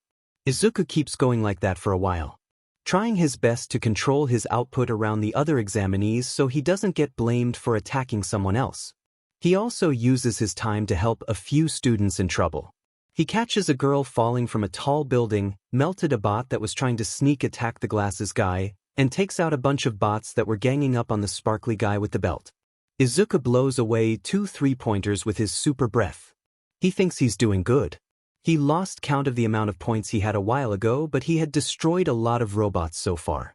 He yanks the head off a 2-pointer that was trying to sneak up on him and throws it through a group of 1-pointers. Then the earth shook. "Looks like a pretty good crop this year," Midnight exclaimed as she scanned the vast amount of screens in their observation room. "It's still too soon to tell," a cheery voice rang out, "but we seem to have an influx of flashy quirks this year. Especially that one," Vlad King added, pointing at one of the monitors. All the observers zero in on the biggest monitor, which shows Izuku picking up a 3-pointer and tossing it like a softball at a 1-pointer on top of a nearby building. Seems a bit reckless, a tired voice critiqued. Someone could have been on that roof. On the contrary, Aizawa, Principal Nizu interjects. According to his quirk registry, he has X-ray vision. I suspect he used it to make sure the area was safe before acting. He has that along with super strength? Cementos exclaimed, how's that possible? Those two abilities aren't related in any way. And much more it seems. Nizu pulled up his file on a separate screen. What an incredible quirk. Midnight awed as she read through his quirk's description. Indeed, I assume you want to take him, Aizawa? The man glared at the screen, watching carefully as the boy lifted a destroyed robot off another kid. He may be a brute that's coasting on his strength like that fool All Might, but at least he was putting it to good use. I'll take him. Nizu nodded. Now then, Snipe, I believe it was your turn to push the button this year. Even though he was wearing a mask, everyone could tell that the gunslinger was ecstatic as he pushed the big red button. This would tell them everything they needed to know about this year's crop. That was the 0-pointer? The gargantuan machine emerged from behind a skyscraper. Its massive hand latching onto the side of a building and crushing it as if it were paper mache. Panic soon set in among the examinees. With only 2 minutes left in the exam, most of the kids focus more on staying away from that thing than getting points. For some, it's completely overwhelming. Izuku could only stare at the machine as he floated in the air. How was UA able to get the funding for something like this? And why on earth would they allow something like that around middle schoolers? Oh ow! It was faint for everyone except him. In the path of the 0-pointer, a girl with chestnut brown hair and rosy cheeks lay on her stomach, her leg trapped underneath some fallen debris. She looked like she was about to throw up as she struggled to her feet. She glanced behind her. The metal arm of the bot loomed over her, slowly descending onto her vulnerable form. Was she really going to die here? Before she could give her parents the life they deserve? She braced herself. Then all of a sudden, the robot was gone. She hesitantly opened her eyes. Her jaw dropped. The 0-pointer that was running rampant throughout the city was in the air, flailing about. Her eyes landed upon her savior, holding the massive machine over his head as if it were nothing while floating in the air. With a deafening sonic boom, him and the machine disappeared into the sky. The only thing that could be heard was the sound of present mic signaling the end of the exam. But the examinees at Izuku's test site weren't focused on that. Did you see that? What the hell was that? He just picked it up and flew away with it. Who was that guy? Look. Through the harsh sunlight, the floating form of Izuku slowly descended until he was kneeling in front of the trapped girl. He carefully lifted the debris on her leg and gave her a bright, calming smile. Are you okay? The girl gently caressed her ankle. Nothing seemed to be broken, but it was a bit sore. She looked up to see her green-haired savior holding out his hand to her. I'm fine, she said, taking the outstretched hand. My ankle's just a little sore. Okay, hold on tight. Izuku gently shifted her into a princess carry and floated his way down the decimated street. Recovery Girl is tending to students on the other side of the facility. Let's head over there and get you fixed up, he said. Okay, thank you. She squirmed slightly in his arms as she looked down as they passed over buildings, streets, and other examinees. She was no stranger to being up in the air because of her quirk, but never this high. But considering that she was just about to die a few minutes ago, this wasn't so bad. Something didn't add up though. She turned to her rescuer. Hey, he turned to look at her. You carried the 0-pointer off somewhere, right? Where'd you take it? Izuku flashed her a small smile. Oh, I threw it into the sun. The scores for the practical are out. This year's a total mess. Present Mike groaned. Tell me about it. Vlad King sighed. That Midoriya kid got so many villain points off the bat that there were barely any left for the other kids. How are we going to accurately grade the others in his test site? Should we just take the ones with the next highest scores in his test site instead? Midnight suggested. There were plenty others in different test sites that scored higher than them and were supposed to just let them through because one student took all the points? Aizawa snapped. Perhaps we should have a retest for that site only. With the exception of Midoriya, of course. I think it's safe to say that he's a shoo-in at this point. Cementos chimed in. Perhaps that would be for the best. Nizu sipped his tea. This is unprecedented. Never in all my years of overseeing this institution have we encountered a dilemma such as this. You can say that again. Power Loader piped up, and we still don't know what happened to our zero-pointer after the exam. Yeah, the point is to take it down, but we can probably still use scrap metal and parts from it if it were destroyed. Did you ever get a statement from him of where it went? A little listener came up to me after the exam and asked to give some of her points to the Midoriya kid. When I asked her about it, she said he made a joke about throwing it into the sun. A violent cough echoed through the meeting room. All eyes turned towards UA's newest teacher, Toshinori Yagi, wiping blood from his mouth with a handkerchief. Is something wrong, All Might? Aizawa asked, callously. I apologize, but I have reason to believe that what she was said is not a joke. Silence. Would you be so kind as to explain, Yagi? Nizu asks, putting his paws together. Well, Yagi tugged at the collar of his dress shirt. I met young Midoriya almost a year before the entrance exams. As you know, his quirk is a bit of a special case. I tasked him with cleaning up Dagoba Beach in order to better control his quirk, and every time he lost it, I had him take a lap around the earth.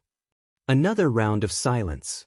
So you're telling me that I'm never going to see that zero-pointer again cause this kid literally threw it into the sun? Toshinori nods. I need a nap. Aizawa groaned, rubbing his temples. So we're all in agreement that we should give the students in that exam site a retest of the practical to better judge their potential? Ectoplasm asked the room. I'm against doing a retest. Aizawa interjected. Why should these kids get a second opportunity over the rest? It's illogical. We'll never truly know if we've enrolled the best of the best into our institution if we don't give these kids a chance to prove themselves, Aizawa. Nizu argued. The only quirk we were able to fully see utilized in that test site was Midoriya's. What about the Uraraka girl? She managed to accumulate 11 villain points during the exam, but should we award her some rescue points for offering to give her points to Midoriya? Nizu gave it some thought.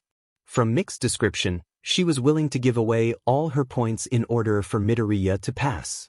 That kind of self-sacrifice was something that this institution needed.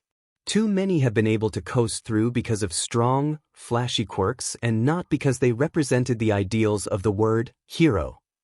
The second-place examinee was proof of that. 77 villain points and not a single rescue point to his name. He had potential but displayed no desire to help anyone and was antagonistic to anyone who got close to him. But against the odds and with almost no chance of getting into the hero course, she still wanted to help someone else even at the cost of her spot. Yes, I believe Ms. Uraraka is due some rescue points for her noble act. We'll vote on the amount later.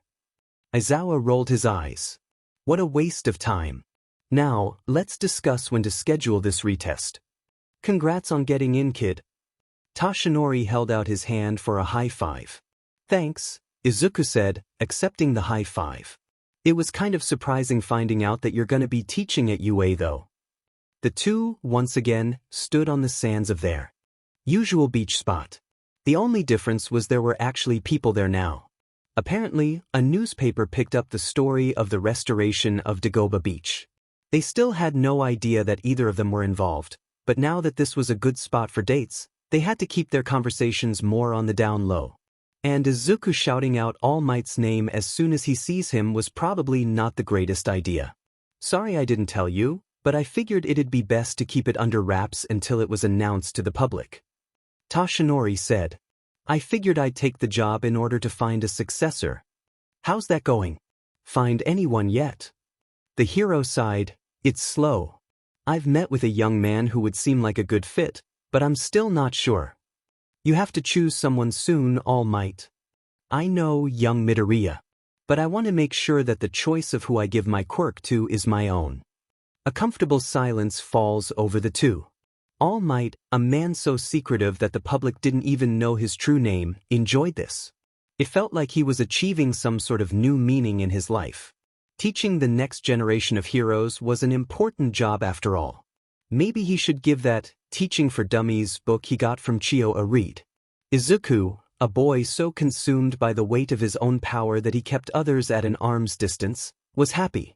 He was spending time with his all-time favorite hero as if they were friends. He felt like the hero was the only person in the world that could truly understand the burden of the power he carries. And soon, it would help him become the best hero he could be. Toshinori placed a hand on Izuku's back. "Come on, I'll drive you home. It's getting a bit late, and I'm sure you have friends and family that want to celebrate you getting into UA."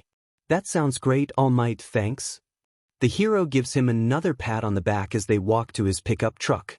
The new school year couldn't start soon enough. Man, this place was huge.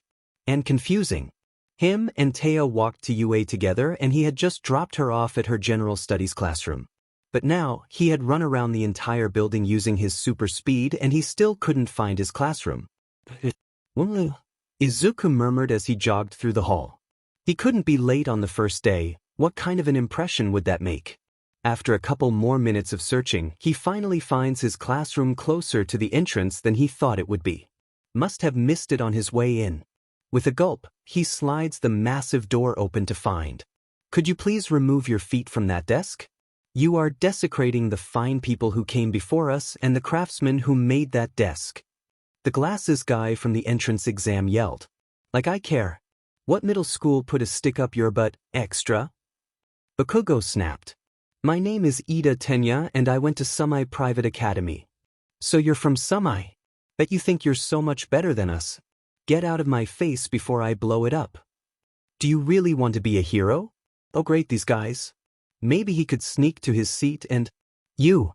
Ida exclaimed. "You're the one that stole all the points at our exam site. While I must admit you were the superior candidate, do you know how embarrassed I was when I had to show up and take a retest?" Ida said as he confronted the green-haired boy. What retest? Had he really taken out that many robots? Wow, now he felt kinda bad. "Oh, sorry. I didn't know you guys had to retake the exam because of me. Maybe I should have held back a little more." "Nonsense," Ida interjected. "We're all trying to be heroes. Asking you to limit yourself would be unbecoming of me as a future hero." "Thanks, I guess. I'm Midoriya Izuku. Nice to meet you, Ida." Izuku hesitantly held out his hand. Ida shook it eagerly. "Yes. It's an honor to meet you, Midoriya." Izuku's eyes zeroed in on the source of the noise. Bakugo. He hadn't taken the exam results well. He went so far as to corner him behind their middle school after classes ended and tried to pressure him into dropping out. Izuku ignored him, of course. Izuku slumps into his desk chair. Now he had to deal with his shitty attitude for the rest of high school. Lovely. "Oh, you're that flying guy from the exam." Izuku turned to see the girl with brown hair he saved at the entrance exam. "You made it in. Makes sense though, you lifted that 0-pointer like it was nothing." "I'm Uraraka Ochako, by the way." The entire class ears perked up at the mention of the 0-pointer. Many of them had seen the mechanical monster during their exam. It seemed impossible to stop, like a force of nature. But this kid stopped it effortlessly? Yeah. The sound of the first bell rings throughout the school. The girl quickly mouths Izuku a small apology for talking for so long before sprinting to her seat. Some students are still talking though. I guess it makes sense, their teacher hasn't arrived yet. Then he hears it. The faint sound of something sliding across the floor. He peeks over his new classmates' heads and spots the source of the sound. A caterpillar with the face of a sleep-deprived, scruffy man laying outside of the class doorway. Izuku blinks. Why was he just laying there? Had a homeless person found their way on campus and crashed right in front of their classroom? Then the caterpillar spoke. "If you're here to socialize, you can leave now." All eyes turn towards the voice. The caterpillar rights itself and pulls down a zipper in the front before stepping out of what can now be identified as a sleeping bag. The man that steps out is a complete wreck.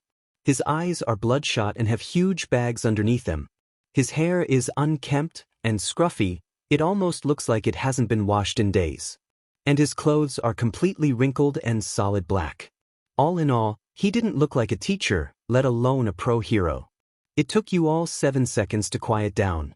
Time is important and we don't have any to waste, the man says.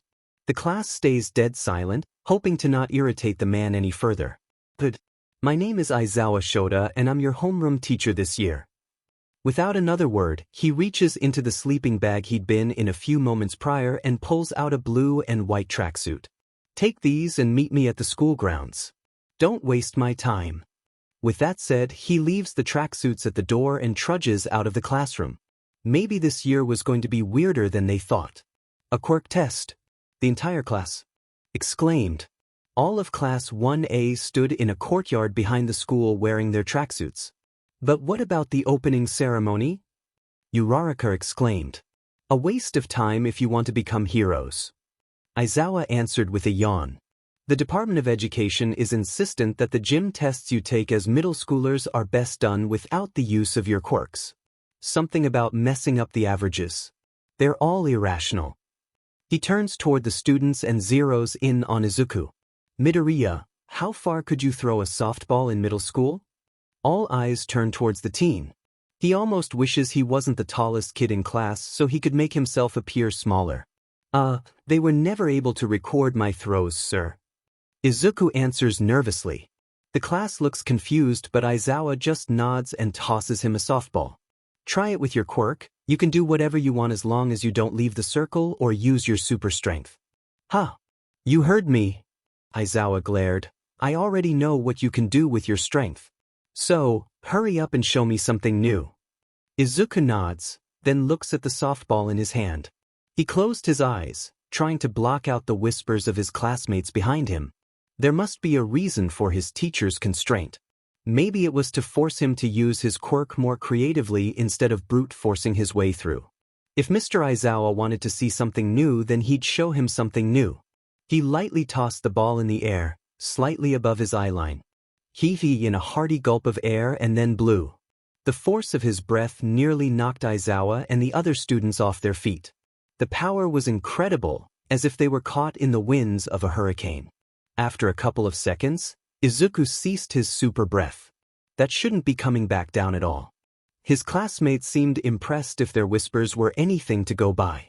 A beep came from a device in Aizawa's hand. It's important for you to know your limits, he said, showing the class Izuku's score. That's essential for becoming the heroes you want to be. Whoa! Infinity? No way! A kid with a lightning bolt in his hair exclaimed. This looks like so much fun. A girl with pink skin shouts. And we get to use our quirks however we want. UA's the best, came from a guy with weird elbows. Looks like fun. Aizawa quoted, his hair falling over his eyes. Do you think that these tests are just games? Are you even taking this seriously? The students go silent almost immediately. How's this for fun? Aizawa continues, glaring at the group of teens. Whoever comes in last by the end of my tests gets expelled. But that's not fair, an invisible girl shouts. Aizawa scoffs. What about natural disasters and villains? Are those fair? The world is full of unfair things.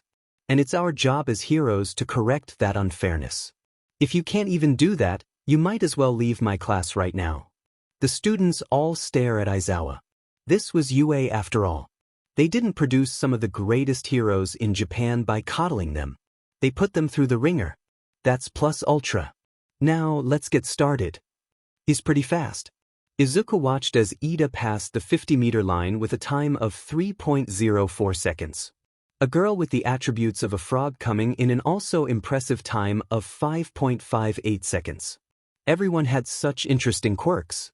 He saw a girl using her vines to run instead of her legs, a guy using his belly button laser to propel himself, and a girl secreting some kind of liquid out of her feet and skating on it. Now it was his turn. He and Bakugo approached the starting line, the latter glaring at him the entire time. As soon as the starting gun is heard, Izuku bursts forward. 0.1500 seconds, a robotic voice calls out. To the others it looks like he teleported, but he just ran like everyone else. Explosive speed. Bakugo shouts as he crosses the line with a respectable time of 4.13 seconds. Damn it! Bakugo yelled, stomping back towards the group. Aizawa shook his head. Bakugo had talent, but that attitude of his was absolutely abysmal. In Aizawa's mind, egos have no place in the world of heroics.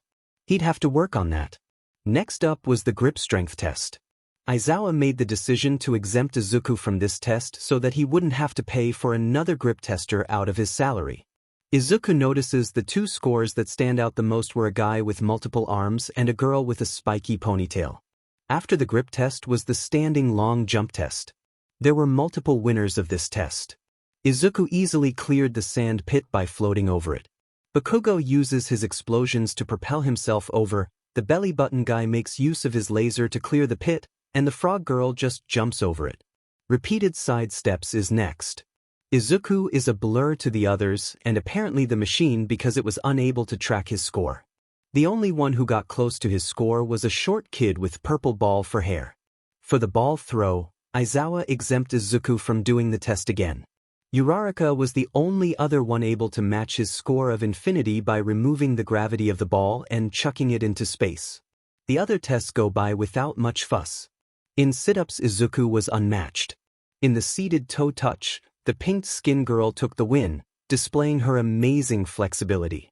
And for the long-distance run, Izuku, Ida, and the girl with the spiky ponytail kept going until Aizawa cut them off. Everyone is lined up in front of Aizawa. He pushes a button on his device and a hologram with their placements appears. These are the results of your tests, but you should know where you stand. Izuku quickly picks out his name at the top of the list. He hears a lot of sighs of relief from his classmates as they pick out their name on the chart. New. All eyes turn to see the short boy with ball for hair, now known as Mineta Minoru, falls to his knees with tears in his eyes. Some felt bad for the boy, even going as far as to comfort him. Oh, and I was lying about expelling someone. Huh, the class blurted out. It was all a rational deception to bring out the best out of all of you. W. The entire class yelled, forcing a girl with weird earlobes, Jiro Kyoka he thinks her name was, to cover her ears in pain. She must have some sort of hearing quirk like him. Maybe he'd give her some pointers on drowning out sound later. Of course it was a lie. The girl with a spiky ponytail, Yaoyorozu Momo, says, it wasn't difficult to figure out. But don't get complacent. Aizawa snaps, if any one of you slack off, I will not hesitate to kick you to the curb. A few students gulp at their teacher's words. Anyway, we're done here.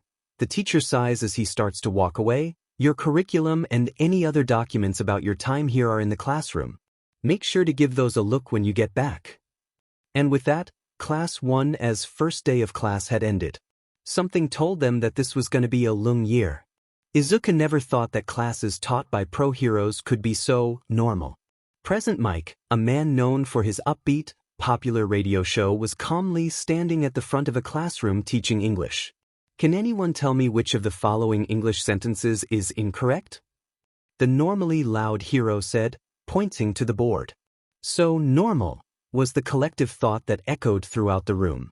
As if he could sense the boredom in the room, Present Mike tried to get the students a bit more invested. Come on. Put those hands up. Show me some spirit. Those were the extent of their normal classes.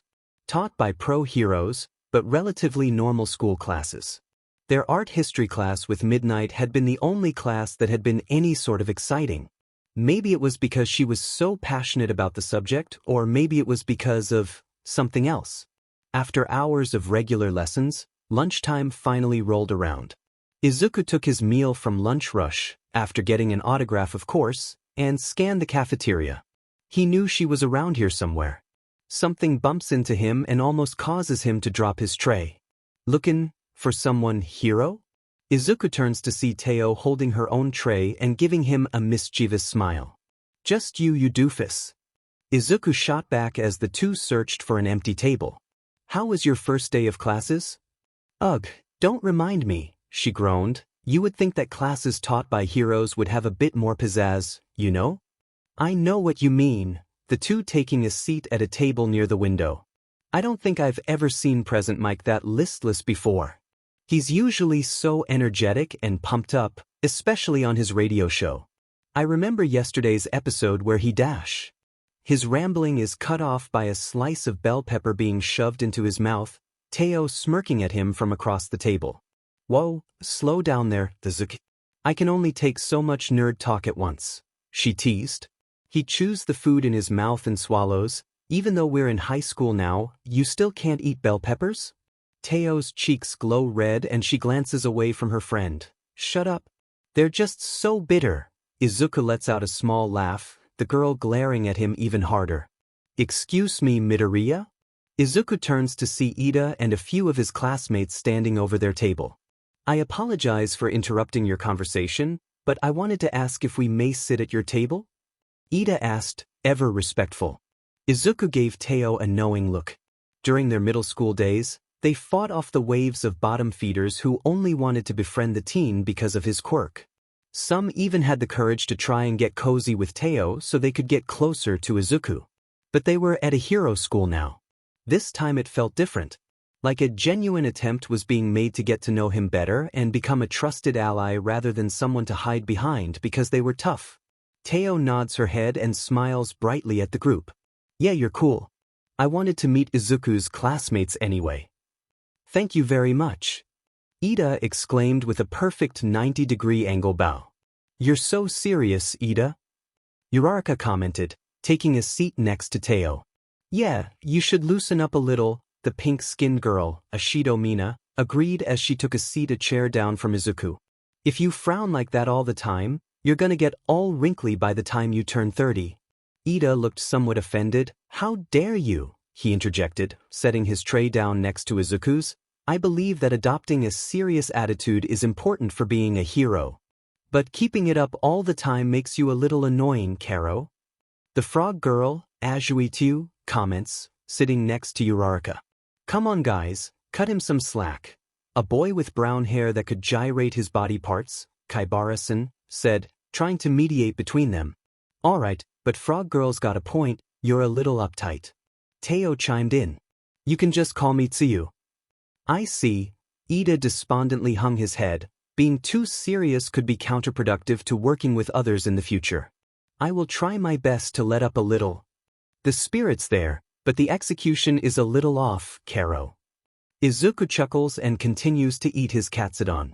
Hey, since we didn't get the chance to do it yesterday because of Mr. Aizawa's tests, let's get to know each other. Ashido suggested. A splendid idea, Ashido. Ida agrees. Izuku subtly pulls out his notebook. If they're going to be introducing themselves, that means they're going to talk about their quirks. And Izuku would be lying if he said their quirks weren't interesting. I'll go first.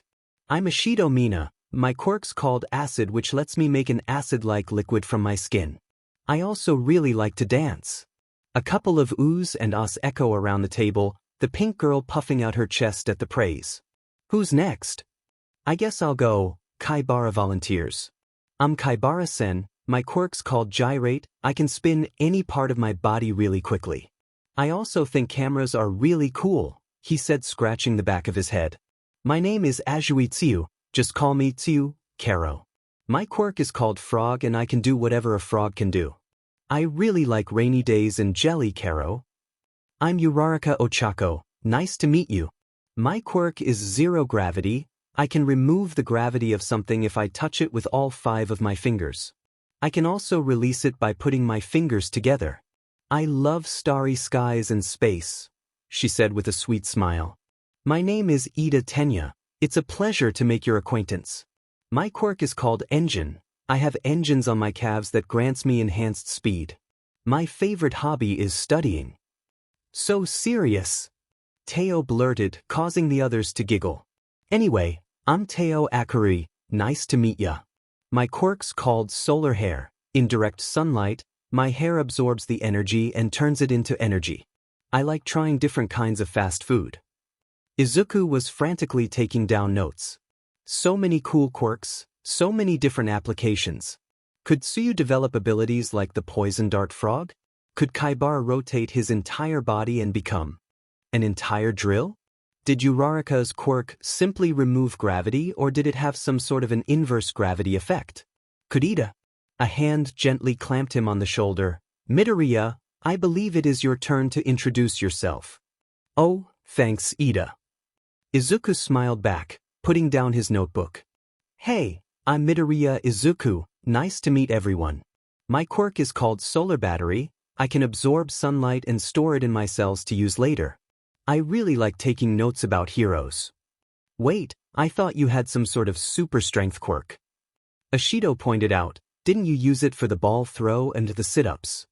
He has a flight quirk, doesn't he? Uraraka interjected. He used it during the entrance exam and the standing long jump.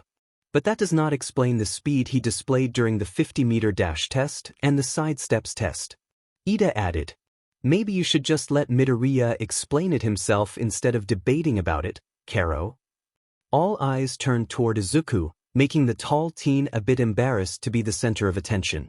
The more sunlight I store up, the more my body has to change to accommodate it. Because I had so much stored, I started getting powers like my super strength and super speed. I've also obtained other powers such as flight, invulnerability, heat vision, super breath, and super senses. WTIT, the table erupted. That's, like, actually insane, Midoriya. Ashido exclaimed, grabbing him by the shoulders and shaking him in excitement. Uraraka's eyes were wide open and was pointing a shaky finger at the teen. So when you said you threw the zero-pointer into the sun, did you dash? Yes. Izuku replied, still being shaken by the pink ball of energy. Ashido, stop shaking him. This is not appropriate. Ida manages to separate the two and Ashido, begrudgingly, returns to her seat. So does that mean you've been to space? Kaibara asks, childlike wonder in his eyes. Izuku straightens his tie and pats out any wrinkles made from Ashido's enthusiasm. Yeah, it's actually the place I go to whenever I'm feeling down. Awesome. Teo leaned back in her chair, a smug look on her face. Yep. He's a real Superman, isn't he? Superman? What's that, Karo? Azui questioned, putting a finger to her chin. Just a dumb nickname she gave me in middle school, Izuku answers. But it works, doesn't it? Teo points a finger at him. You want to be a superhero and you're a man, ain't ya? Well, yeah, I guess, but dash. So, Superman it is. A groan escaped Izuku's lips. Well, at least his new friends seemed to get a kick out of his misery if the laughing was anything to go by. A small smile formed on his lips. He couldn't wait to spend more time with these guys. After lunch, afternoon classes could finally begin. Every student was practically brimming with excitement. But it was time for their first heroics class. Very little information was given about this class in their schedules. There had been rumors of All Might becoming a teacher, but many assumed he would be spending time with the third years.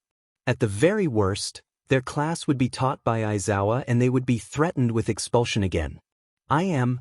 Ears perked up at that voice. There's no way. Could it be? Coming through the door like a normal person. All Might exclaimed, coming through the door very much not like a normal person. No way. All Might's teaching us. Use the best. Now, let's settle down, everyone. All Might laughed. I'll be teaching hero basic training this year. This class will put you through a variety of special trainings to teach you the basics of being a hero. Now, let's get down to business. All Might struck a flashy pose, discreetly reaching into his belt and grabbing something. Today's activity will be, he whips out a card with the word, battle, printed on it. Battle training. Bakugo's face lit up the second he saw the card. This was his chance to prove himself. To show everyone that he was better than that cheater but Deku. But before that you need these. All Might pointed at a random corner of the room. Suddenly, sections of the wall began to protrude out, revealing numbered cases sitting inside glass containers. These were made based on your quirk registration and request forms you sent in before the semester began. Ladies and gentlemen, your very own dash. Costumes, the class cried out. After you've changed, meet me at ground beta. Yes, sir. All Might stood outside a large mock cityscape, looking straight down a hallway leading to the changing rooms. Truth be told, he was nervous. He had taken that Teaching for Dummies book Chio gifted him and read it cover to prepare himself as much as possible for the classes ahead. He had planned to go into this teaching job with the sole purpose of finding a successor, but that had been narrow-minded of him. Raising up the next generation of heroes to take over after his inevitable retirement was just as important. Who knows, his successor might be a part of this new generation, but it was still too soon to tell. The sound of footsteps snapped him from his thoughts. The students emerged from the dark hallway clothed in outfits of varying styles, colors, and complexity. And they look good. Looking good is very important, ladies and gentlemen. Look alive, because from now on, you're heroes. Why are you so interested in this? It's not even your costume. Izuku says, watching his best friend pace the floor. Why aren't you more interested? Your design is due this week. Teo snaps. And we both know you have shitty taste in style. Hey, I like those GG t-shirts. Izuku defended. They get the point across and make people smile. Teo's eyes lit up when he said that. That's it. Give me your pencil. She practically shoves Izuku away from his notebook and scribbles over his rough costume design. She doesn't touch the notes about the material needing to be virtually indestructible and able to handle high-speed flight. That was important. Done. She stuffs the pencil in her hair and puts her hands on her hips. Izuku peeks over her shoulder and takes his first look at her new design for him. USCK at drawing, he says, earning him a slap to the noggin. But it wasn't bad, solid design, nice colors, the cape might be a bit much. Wait, what the hell was that? What the hell is that? Izuku pointed at the center of the costume's chest. Oh, it's for your hero name. What hero name? You know, Superman. Izuku facepalms. Sure, the nickname was cute the first few times. But now it was the only nickname she ever used. And she used it way too often. Now this? Take it off. I haven't even picked out my hero name yet. Maybe I'll think of something better. This would just be Dash. It would get the point across. Teo interrupted. Everyone will know what it stands for. And when they see it, who wouldn't want to smile knowing Superman's coming to save them? Izuku put a finger to his chin. His eyes glanced back at the drawing. He would have to redraw it, and maybe he'd add a few touches of his own before sending it off to the school. But she might be right. It would be a symbol, a beacon of hope, and a reminder of the kind of hero he wanted to be. He took one last look at the S on the chest of the costume and smiled. Whatever, the S stays. All Might scanned the class. They were still missing a student. One last set of footsteps echoed through the hallway, all eyes zeroed in on the straggler. As soon as Izuku stepped into the light, jaws dropped. He wore a skin-tight blue one-piece suit with white highlights that showed off his muscular figure. A long, crimson cape rested on his shoulders that nearly dragged along the ground. Red, leather boots that clicked with every single powerful step he took.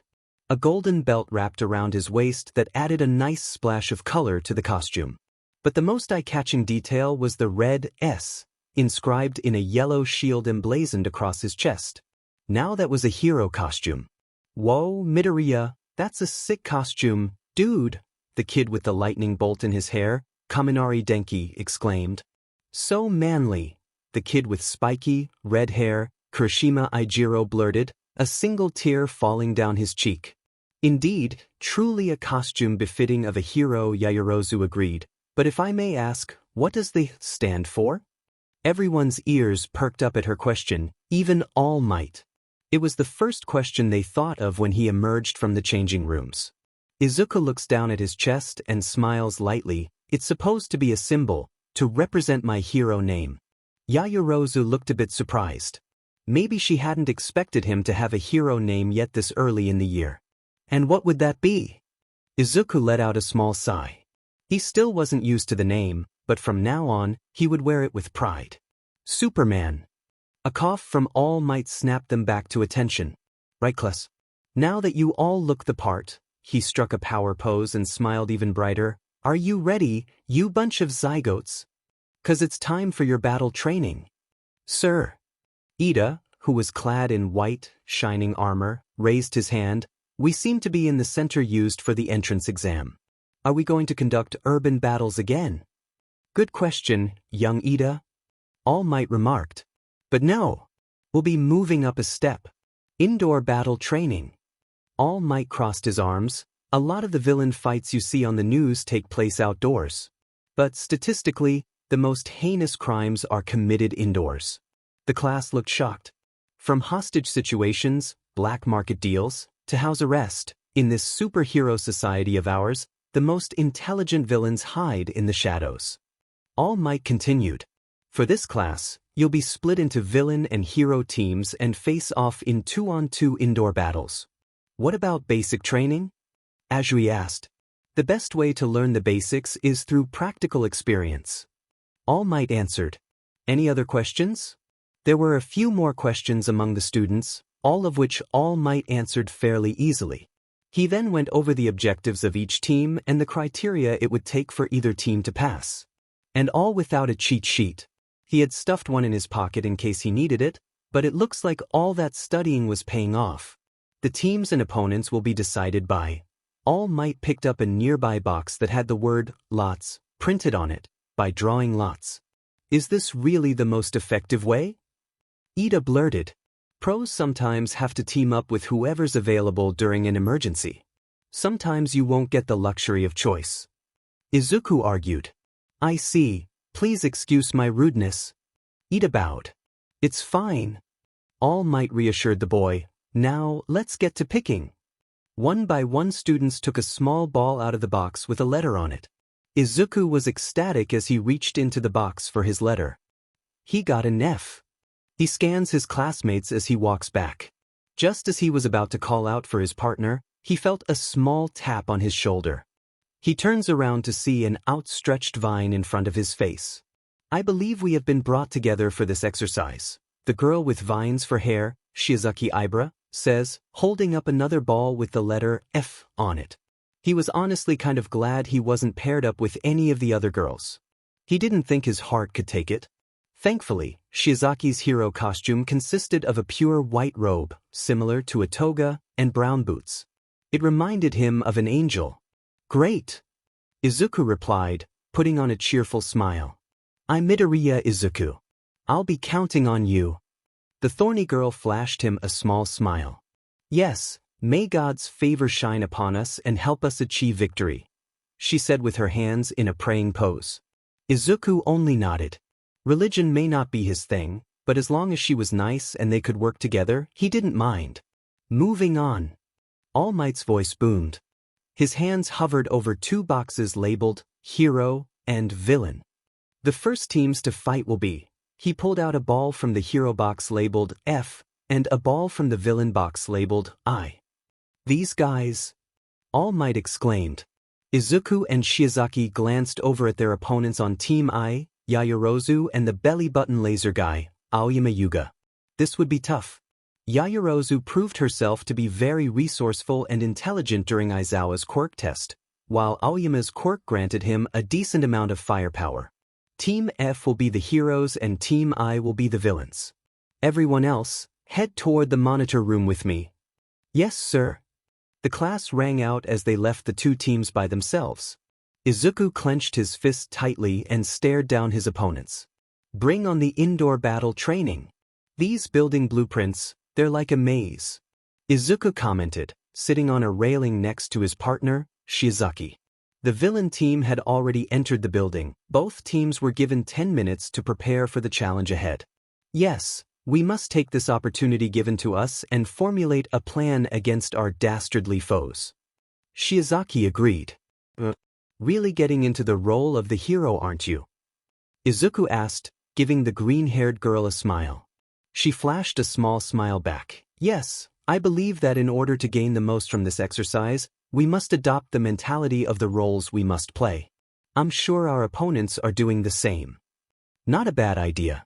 So, if we're going to treat this like a real-life situation, Izuku pointed at his eyes and zeroed in on the building, scanning it up and down.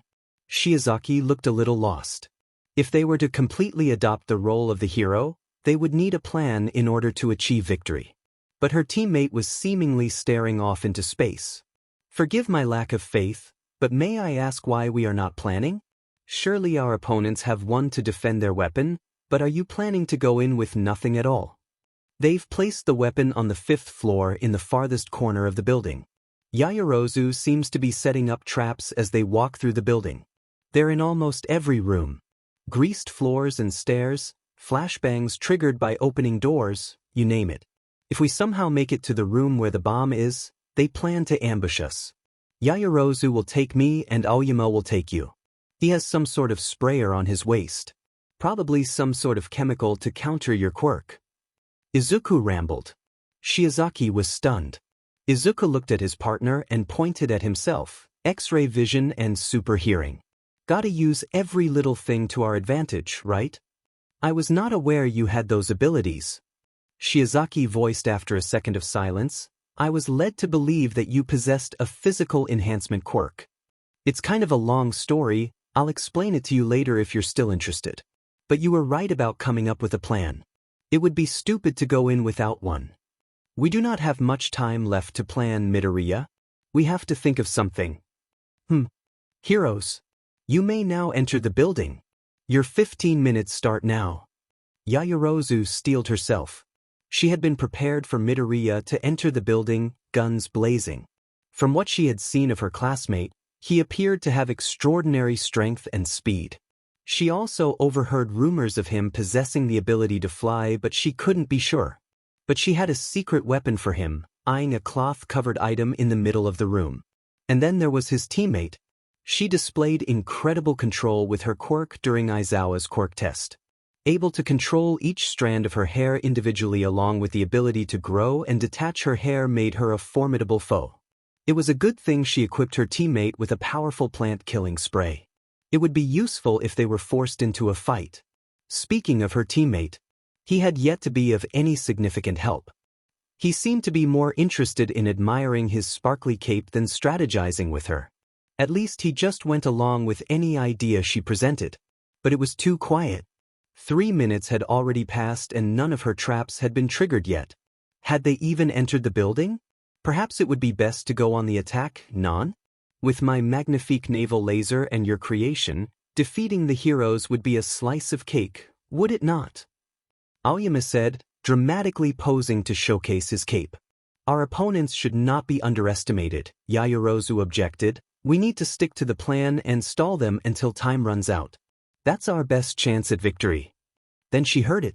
Small echoed downstairs. From the sound of it, they came from the 1st floor. They've entered the building. But it sounds like they have no idea where we are, non? They must be scurrying about the building checking every room they stumble across. Aoyama sighed. A foolish attempt indeed. Indeed it would be, even if the two split up they wouldn't have enough to cover the whole building with the amount of time remaining. But something felt wrong. Even though her interactions with both of her opponents had been slim to none, she knew they weren't stupid. As if on cue, another trap went off. Then another and another and another. Pretty soon, she was being alerted that multiple traps on different floors were being set off simultaneously. What is going on down there, Mon Ami? It shouldn't have been possible. Even with Midoriya's speed and Shiozaki's help, they shouldn't be able to set off that many traps while avoiding the slippery and sticky trapped stairways. A soft creaking sound pulled her from her thoughts. Without warning, Shiozaki's vines burst through the sidewall. Aoyama, cover your face. Yaoyorozu shouted, a gas mask forming from her chest and picking up her own sprayer. Take this, you hero scum. She aims the nozzle at the approaching vines and shoots. The high-potency spray burns through the thorny appendages and they reel back, almost as if they were in some type of pain. Yaoyorozu took a deep breath. Their location may have been discovered, but they only had a few minutes left in the exercise. As long as they could stall Shiozaki's quirk before Midoriya arrived, they had a good chance of winning. A distressed scream from Aoyama rang out. Yaoyorozu whipped her head around to see the armored boy frantically spraying another wave of vines coming in through the doorway. Protect the weapon! Yaoyorozu exclaimed, putting herself between the vines and the weapon, the thorny tendrils creeping ever closer. I apologize, Mademoiselle Yaoyorozu. Aoyama was almost completely enveloped in the green plants, but I'm afraid that this is the end for me. Au revoir. Aoyama! Yaoyorozu cried out as she watched his cocooned body being dragged out of sight. Aoyama has been captured. All Mights announced over their comlinks. Yaoyorozu sprayed another set of approaching vines. She had miscalculated. Perhaps it was because she never knew the full extent of Shiozaki's quirk, but it was still a sloppy mistake on her part. She stomps on a group of tendrils snaking their way towards her. Could things get any worse? The wall next to her is ripped open. Yaoyorozu watches in terror as a floating Izuku comes in through the newly made hole holding a chunk of the wall like it was a baseball. He casually tosses the debris over his shoulder and smiles at Yaoyorozu. Sorry to let myself in, the elevator was broken. Izuku nervously quipped. Now, I'm gonna have to ask that you surrender, villain. Instead of the expected response of surrender, Momo smiled. Thank you for being so defenseless, hero. She grabbed hold of the cloth covering. Her secret weapon and whipped it off. It was a freaking cannon. Say your goodbyes, hero, she laughed as she hit a switch, launching the cannonball straight at Izuku's chest. Only for the metal to fold like tinfoil the second it makes contact with his body. The smushed cannonball drops to the floor like a sack of potatoes. Yaoyorozu's jaw drops. Even All Might wouldn't be able to tank a cannonball to the chest. So he had strength, speed, flight, and invulnerability? Most intriguing.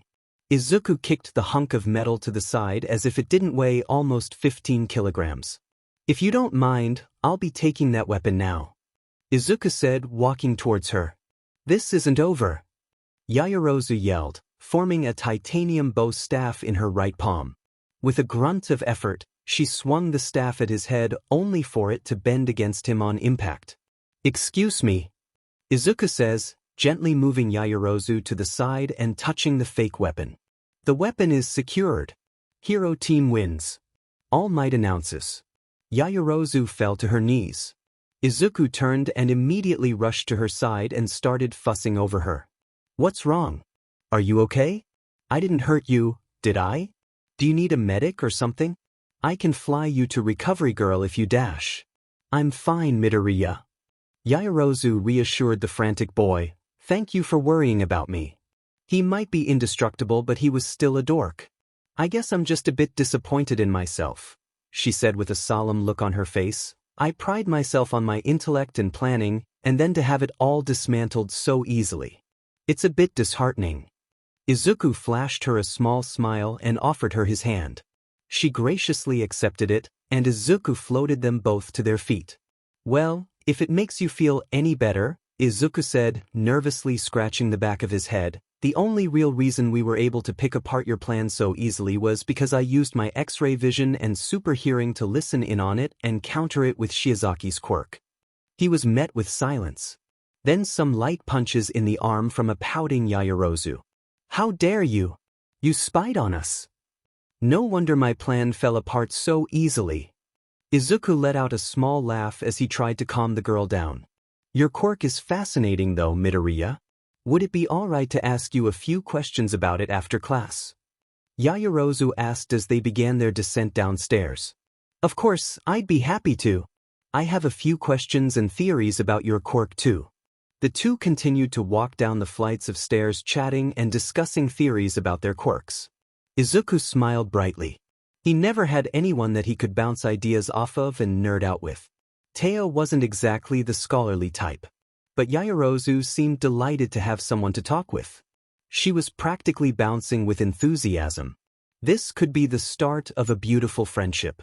You four performed extremely well in spite of it being your first heroics class. All Might said proudly.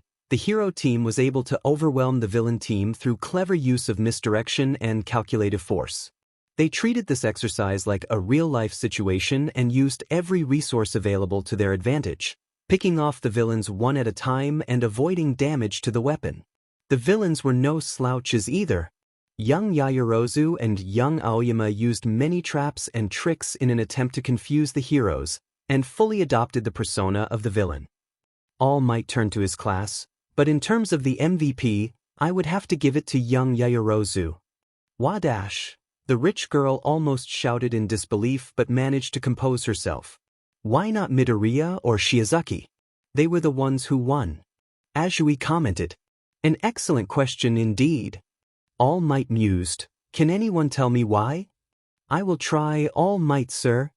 Ida exclaimed, raising his hand eagerly. While Midoriya and Shiozaki were able to obtain victory, they were still careless in their approach. Both of them caused unnecessary destruction to the building and had numerous opportunities to neutralize the weapon. Aoyama was too distracted by his costume and panicked when pressured.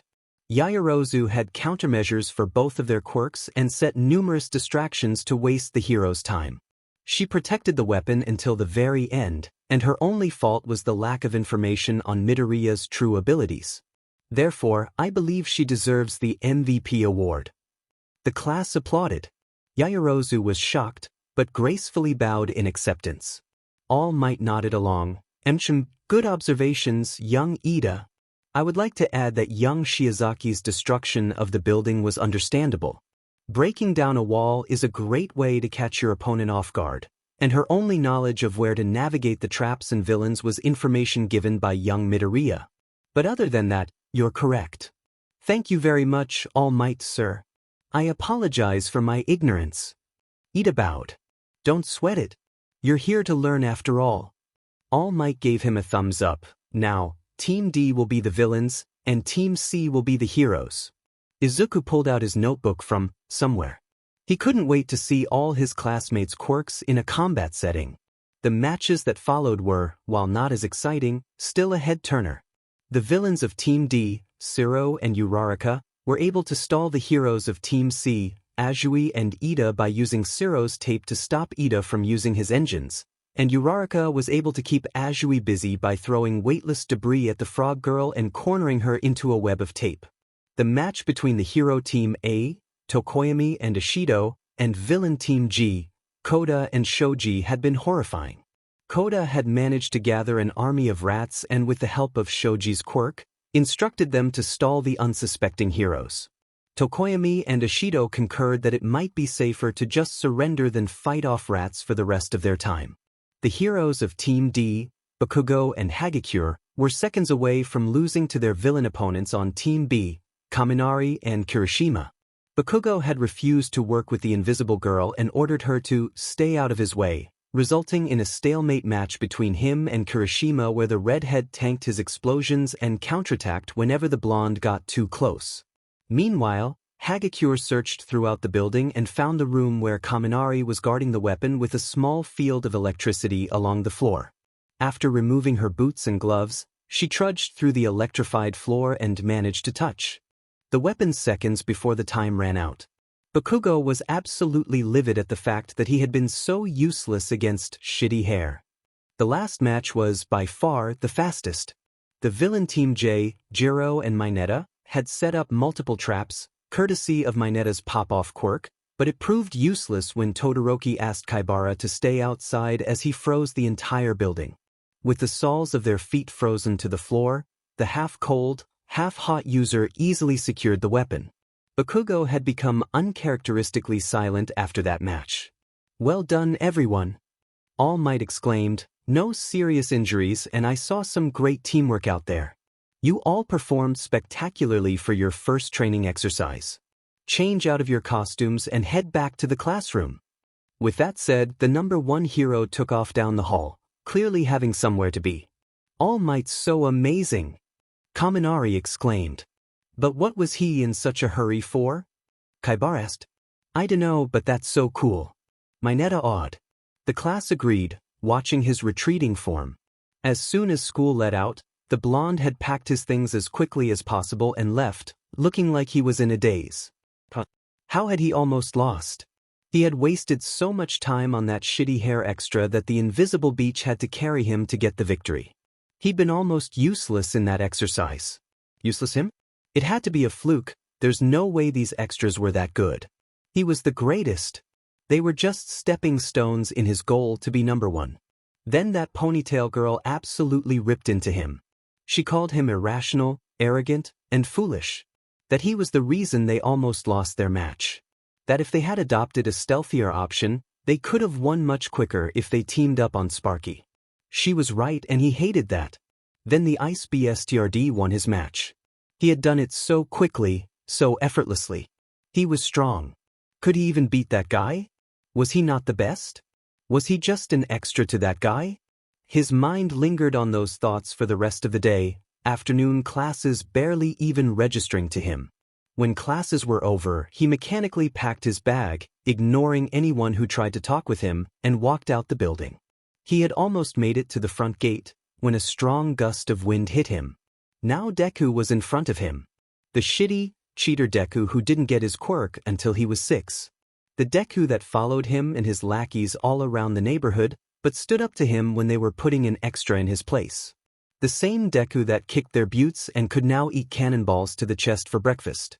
Could that ICBSTRD even beat Deku? And if he couldn't even beat the ice guy, what did that make him? He angrily bit his lip.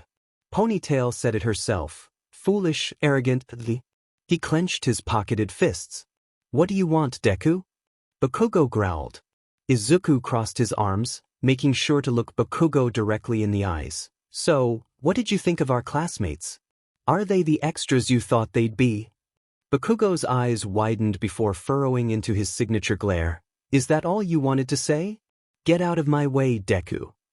Todoroki has an interesting quirk, he seems strong. Bakugo froze. Kirishima's quirk's also cool. He'd be really tough to take down. Bakugo grit his teeth.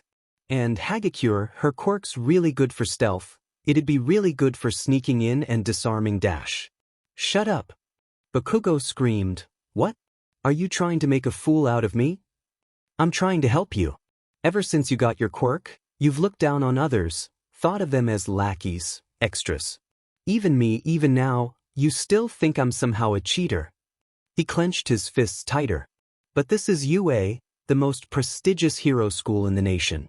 Everyone in our class earned their spot here and they're starting from the bottom, same as us. Everything that our old teachers told us, it doesn't matter. We're not that special here. I know that, okay? Bakugo bursts. I got carried by that invisible girl when I couldn't beat shitty hair. When I saw that ICBS I knew I couldn't beat him. And I even agreed with what that ponytail girl said. Damn it. Bakugo's red eyes met Izuku's green. And you too, Deku, he yelled, tears welling up in his eyes. You haven't seen anything yet. I'm gonna get stronger and then I'll surpass them and then I'll surpass you. From here on, I'm gonna beat you all.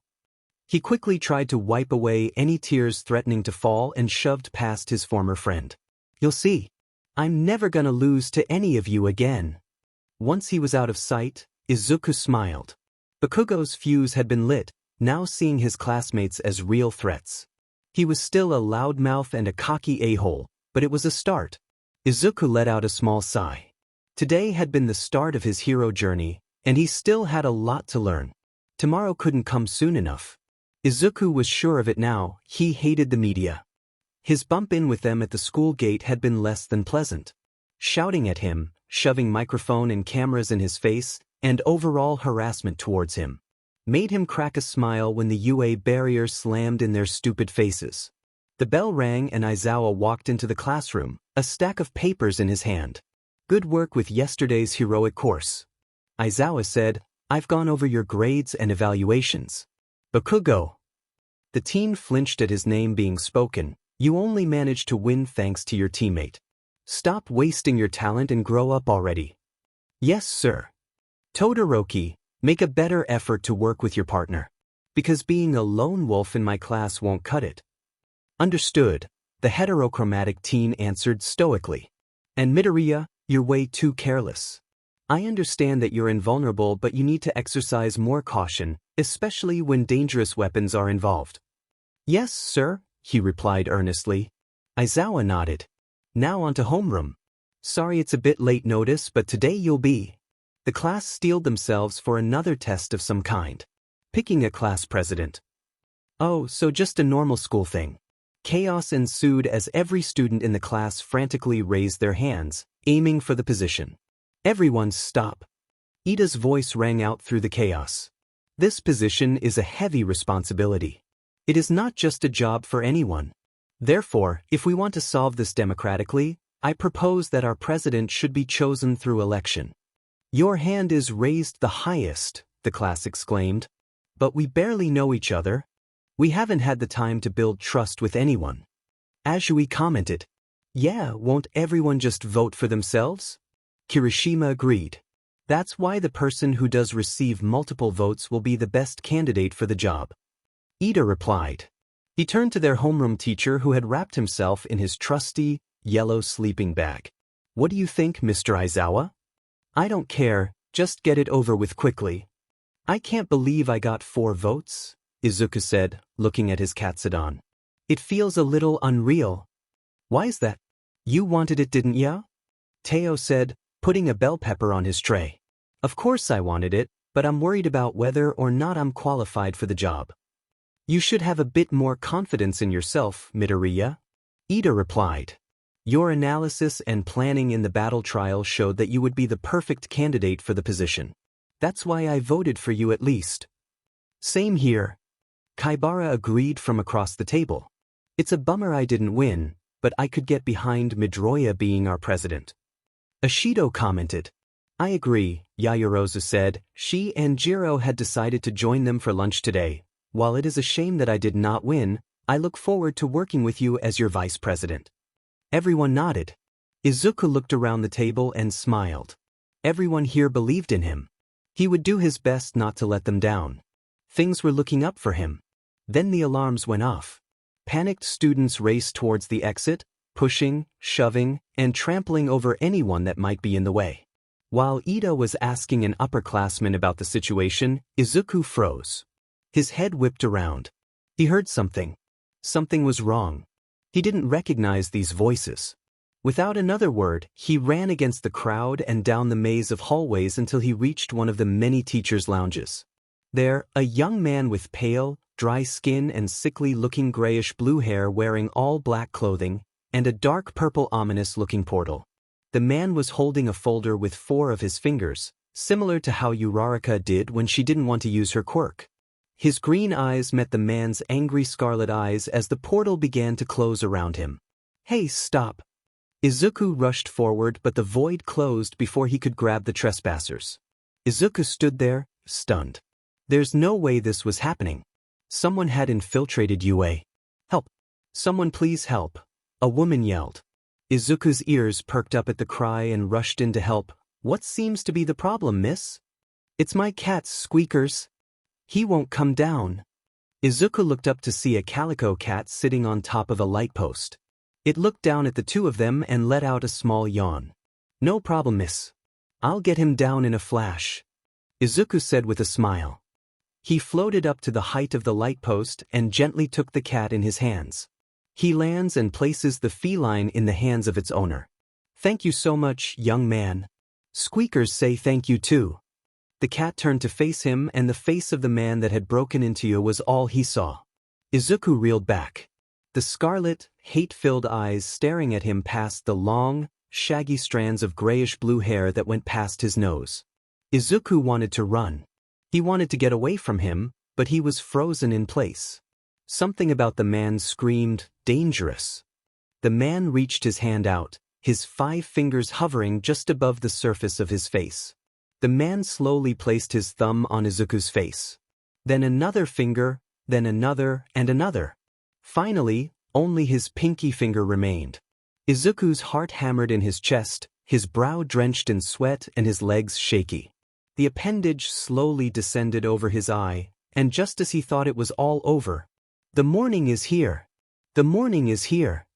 Izuku shot upright out of bed, bringing his hand down on his All Might-themed alarm clock, smashing it to pieces. And his nightstand. His breath was ragged, sweat seeping into the sheets of his bed. Why was he so afraid? He was invulnerable. He could take hits from All Might and walk it off. But there was something about that face he saw radiated pure evil. His fingers clung to the fabric of his shirt, hoping that it could calm his rapidly beating heart. He was fine. No one could hurt him. It was only a nightmare. He's had plenty of those before. His breaths softened and his heart slowed. He took one final deep breath before slumping against his bed's headrest. What a way to start the day. For today's basic hero training, Aizawa stood at the front of the classroom. You'll be supervised by All Might, me, and one other person. What exactly are we going to be doing? Shiro asked with a raised hand. Aizawa reached into his costume and held out a card with the word rescue printed on it. You'll be learning how to deal with disaster relief, fires, floods, and everything in between. It's rescue training. The class stirred with excitement, some of the students chatting with one another about the upcoming exercise. Quiet down, I'm not done. The class went still. It's up to you whether or not you wear your costumes. Some of them are ill-suited for this training. The training site we'll be headed to is a bit remote, so we'll be going by bus. That's all, hurry up and get ready. Soon after, the class had changed into their costumes and filed into the bus, with the help of Izuku and Yaoyorozu, and were on their way to their training site. This cape keeps getting in the way. Izuku shifts around in his seat, straightening his cape and sitting back down. Sorry if I'm bothering you, Azui, you too, Kaibara. Call me Tsuyu. And it's alright, Midoriya, Karo, the frog girl said. Yeah man, it's cool. The gyrate user assured him. Midoriya, I generally say what's on my mind, and I've been wondering about something, Karo. Azui said. What's up? Izuku asked. Do you really get stronger the more you stay in the sunlight? Yeah, but it's not immediate. It usually takes a couple of years before there's any significant change. Izuku answers. Whoa, that's really cool. Kirishima exclaimed, you could stand out a lot with a quirk like that. My hardening is great for a fight, but it's a little boring. I think it's a great quirk, it's definitely more than enough to go pro. Izuku assured. Thanks man. Kirishima said, while we're on the subject of strong and cool quirks, we gotta talk about Bakugo and Todorokis. A few of them turned to see Bakugo glaring out the window and Todoroki fast asleep. Bakugo's always angry. He'd never be popular. Azui said. Bluntly. What did you say, frog face? Bakugo exploded. See. We're here, stop messing around. Aizawa snapped. Yes, sir. This day officially SEGD. In the middle of 13th's insightful speech, explaining the dangers of their quirks to other people, something unexpected happened. Near the fountain of the USJ, a familiar dark purple swirling mass appeared. It expanded until it was big enough for a bunch of individuals to come through and swarm the plaza. One of them Izuku recognized. He was covered in disembodied hands, but he'd recognize that hair and those eyes anywhere. There was also one more that stood out. It was tall, probably taller than All Might. Its brain exposed, a beak-like face with sharp, jagged teeth. He was trouble. Everyone, stay together and don't move. Aizawa yelled, putting on his goggles and slipping into a battle stance. Those are villains. The mist formed into a rough head with yellow eyes and began to speak. 13 and Eraserhead? The schedule we received the other day said that All Might was supposed to be here. Aizawa grit his teeth. These must be the guys that Midoriya told us he saw stealing from the teacher's lounge. A sigh escaped the young man covered in hands. Where is he? We've come all this way and brought so many playmates. Yet he's not here. He cranes his head to look at the students, his manic eyes peeking through the hand on his face. I wonder if some dead kids will bring him here. Aizawa's scarf flared to life. 13 begin evacuating the students. The alarms haven't gone off, so one of them must be jamming it with their quirk. Kaminari, try to get in touch with the school. G got it, the blonde teen replied. Aizawa nodded before jumping down the set of stairs leading to the entrance into the fray of villains. Come on kids. We need to go. The space hero exclaimed, rounding up all the students and making their way to the exit. I'm afraid I cannot allow that. The mist villain formed in front of them, blocking the exit. Greetings. We are the League of Villains. Forgive our uninvited appearance, but we have come to UA, the peak of heroic education, to end the life of the symbol of peace, All Might. Gasps rang throughout the class. Izuku's mind was racing. Kill All Might? He couldn't just stand by and watch. He needed to act. He looked at the villain in front of him. Was he made entirely of mist, or did he have some sort of body under there? Subtly activating his X-ray vision, he was shocked to see a metal neck brace and an elegant suit underneath. So there was a body. Now he just had to stop him from warping. We were under the impression that he would be here today.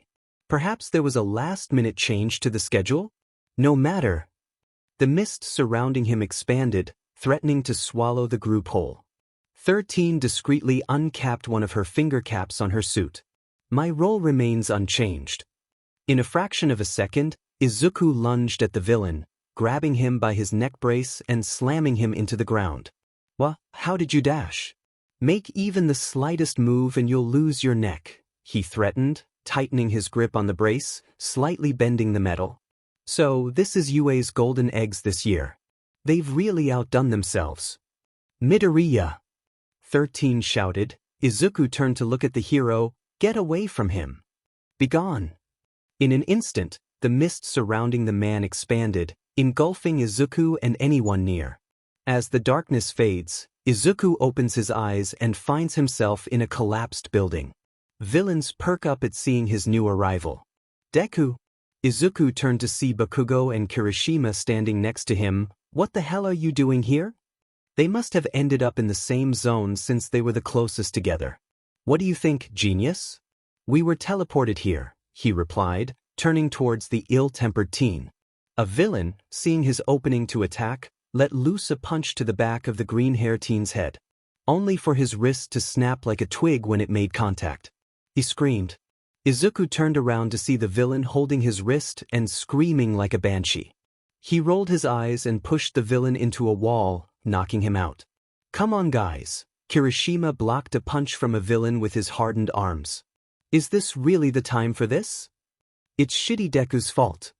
Bakugo yelled as he let loose an explosion on a villain's face. He's the one who made it worse by attacking that mist guy. If it were me, I would have killed him before he had the chance to teleport us. Yeah, because that's so heroic. Izuku snapped back, letting a knife shatter against his skin before picking up a villain with a chameleon-like quirk by the throat and tossing him aside. That's one thing I hate the most about you.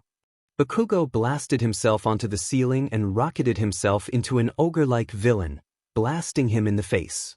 You think you're better than me? Always looking down on me.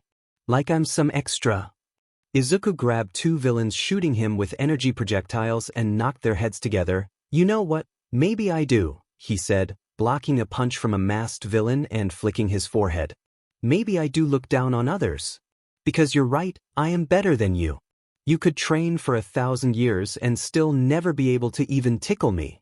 At least I don't lord my strength over every person I meet and treat them like a side character. At least I'm not some egotistical douchebag who gets off on bullying the weak. Well, at least I'm not a murderer. Izuku's eyes widened. Faster than you could blink, Izuku appeared in front of the blonde, his movements blowing any villain nearby through the building's concrete walls. He loomed over his former friend, his brow furrowed and his fists clenched, his eyes glowing red with power. You and I both know that was an accident. Bakugo craned his neck upward, sneering at the taller teen. You know, for someone who said he doesn't like lording his power over others, you're sure doing a lot of it now. The two glared at each other, teeth gnashing, fists clenching. It almost looked like they would start fighting any second. Guys, chill out. Kirishima rushed in between the two. There could still be villains nearby. We gotta focus on Dash. All the villains here are taken out. I don't hear or see anyone else. Izuku interjected, not peeling his eyes away from Bakugo. Then we should get back to the plaza. Mr. Aizawa's fighting all those villains by himself. He could need our help. The two glared at each other for a few more seconds. If looks could kill, they'd both be dead, before Izuku backed off. Fine, let's go. Tihis. Bakugo voiced, facing away from the two. It'll be faster if I fly us there, then we can assess the situation and help if we're needed. Izuku said, offering his hands to the two. Yeah, sounds good. Kirishima said, grabbing onto the outstretched arm. I don't need your DMN help, I can get to the plaza myself. Bakugo spat, his palm letting off small sparks. Izuku rolled his eyes before floating off the ground. Hang on tight, Kirishima. The red-haired teen gripped tightly, going as far as to activate his quirk for good measure. As Izuku took off toward the plaza, Bakugo following relatively closely behind, Kirishima looked like he was having the time of his life. Wow, this is awesome. You can do this whenever you want. he exclaimed as he dangled his feet in the air. Thankful for the nice distraction, Izuku smiled. Yeah, no matter how many times I do it, it never gets old. He looked down at the plaza below and saw Aizawa. He looked a little tired and his elbow was bloody and cracked, but he was still fighting off the hired help villains. Mr. Aizawa's still fighting below, let's drop in and give him a hand. All right, Kirishima exclaimed. Don't tell me what to do. Bakugo snapped as the three dove toward the ground. And by the way, hero, the hand villain spoke, his voice raspy, yet menacing. I'm not the final dash. A loud crash interrupted the villain. Both men turned to see the three students emerging from the dust, ready for a fight. I really hate NPCs getting in the way of my mission, the hand villain murmured. No, take care of these brats. The large, bird-like creature surged forward faster than anyone could track and threw a punch toward Bakugo. A violent gale soon followed, kicking up dust and threatening to blow anyone close away. A small sound of satisfaction slipped out of the villain's mouth. Bakugo! Midoriya! Kirishima! Aizawa yelled. As the dust settled, both their eyes widened in shock. Izuku held the Nomu's outstretched fist in his palm, making it look almost effortless. With a soft grunt of effort, Izuku pegged back his fist and buried it into the midsection of the creature, sending it flying across the plaza. But how? The man screamed. He's supposed to be stronger than All Might, the bioengineered anti-symbol of peace. How's he losing to a brat in a cape?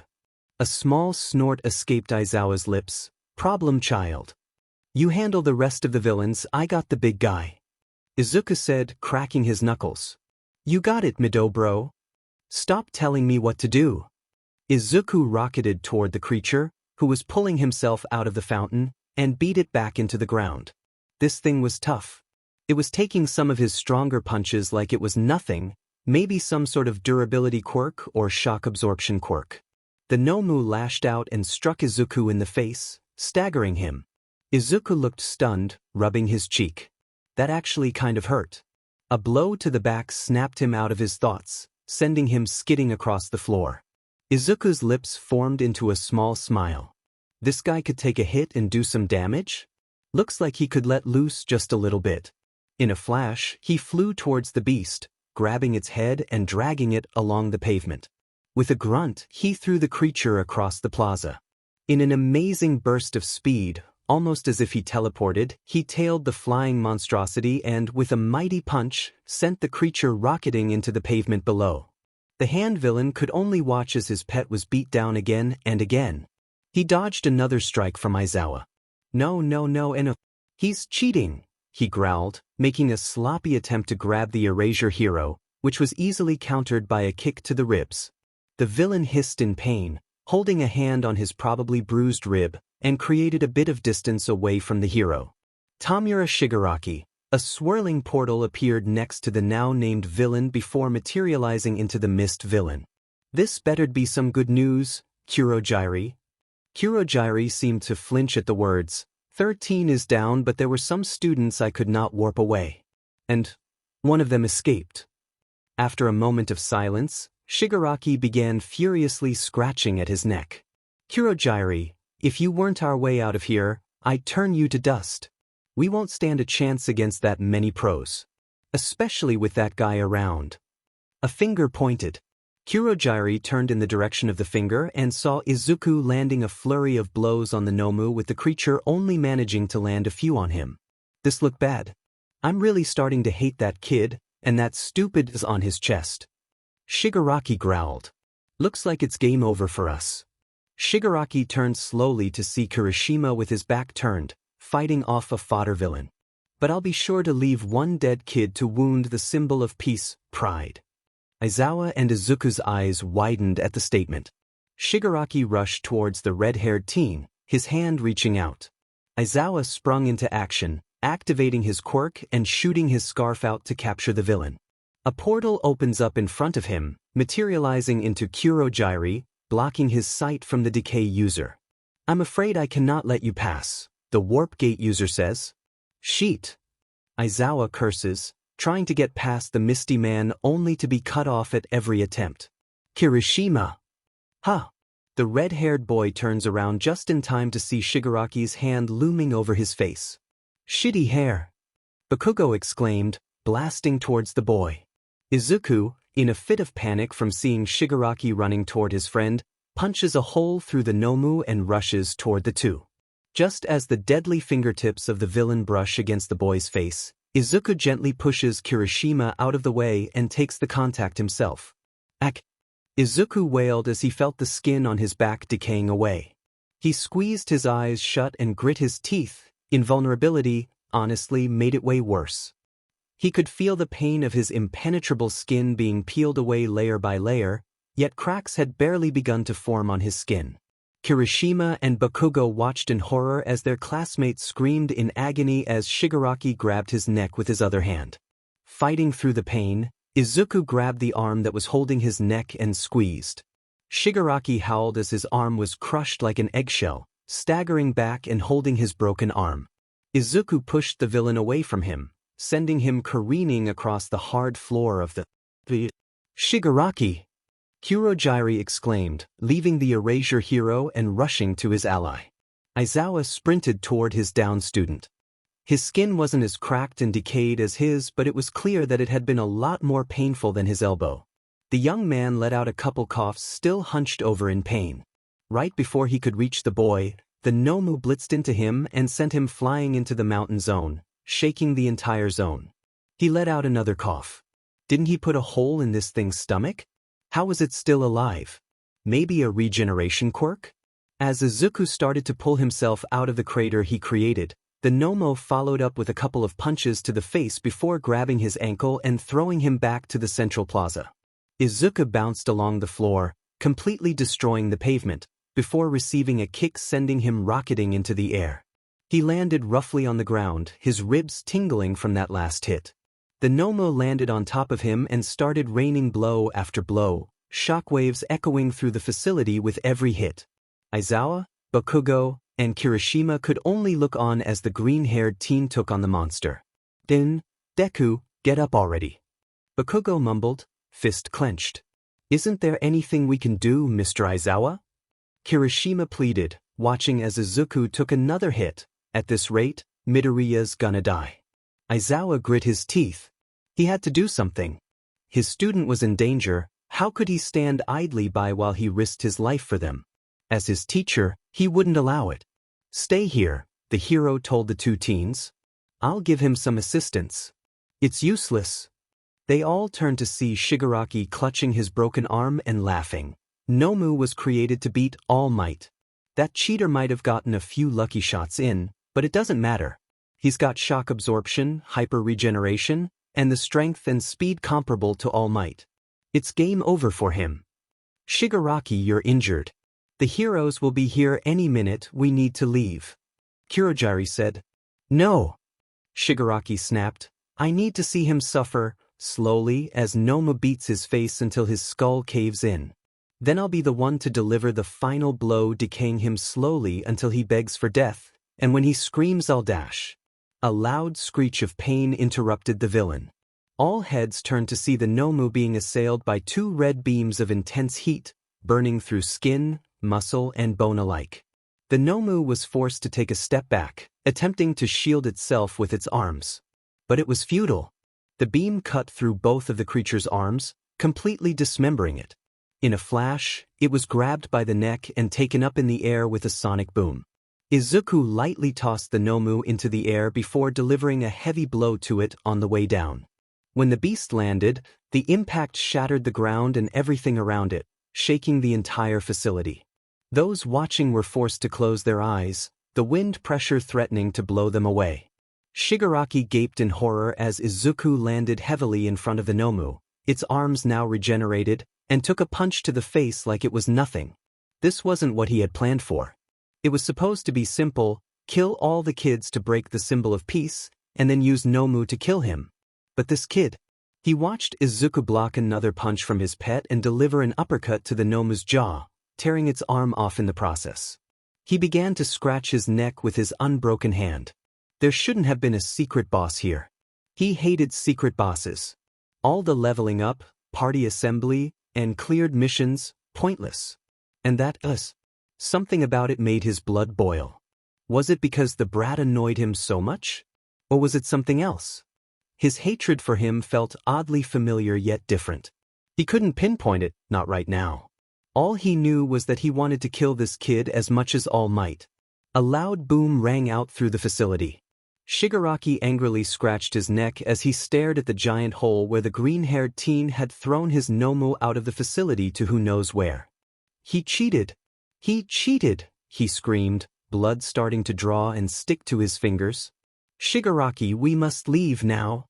Kurogyari exclaimed, conjuring a portal around the young man. Shigaraki took one last look at Izuku, his green eyes glaring daggers at him. Undeterred, Shigaraki returned his glare as the portal began to close. This isn't over. I may have failed to kill the symbol of peace. But the next time we meet, brat, I won't fail to kill you. Izuku slipped into a stance, ready to chase after the villains until a hand gripped his shoulder. He turned to see Aizawa looking at him, shaking his head. I understand your feeling, but as your teacher, I have a responsibility for you. I can't have you running off after villains and risk putting yourself in danger. Izuku's face dropped. He turned his head to see the last remnants of the portal shrinking into nothing. He let out a breath he didn't even know he was holding. They may have gotten away, but it was still a valuable lesson for him. The dangers the pros face, the people they have to go up against. It may have been a bit too soon, but it was just a glimpse into the real world of heroics. All Might arrived shortly after. He had run into Ida on his way to the USJ and been informed of the situation. He bursts in through the doors, expecting to see a myriad of villains wreaking havoc throughout the facility, but was met with his students patching up 13 and making their way to the entrance. Things had been pretty hectic after that. The police arrived, hauling off the downed criminals and checking on the students. Overall, everyone besides 13 was mostly uninjured, just a few light scratches or bruises. 13 was expected to make a full recovery though with, hopefully, no permanent damage. They also managed to obtain the Nomu that Izuku had launched out of the facility. A whole 900 meters away, in fact. Even though it had been a scary experience, no one could deny that it had been an insightful one. But they couldn't afford to rest easy. Their next challenge was right around the corner. Oh! Shigaraki ummed as he was placed on the hard wooden floor of a bar in Kamino Ward, Yokohama.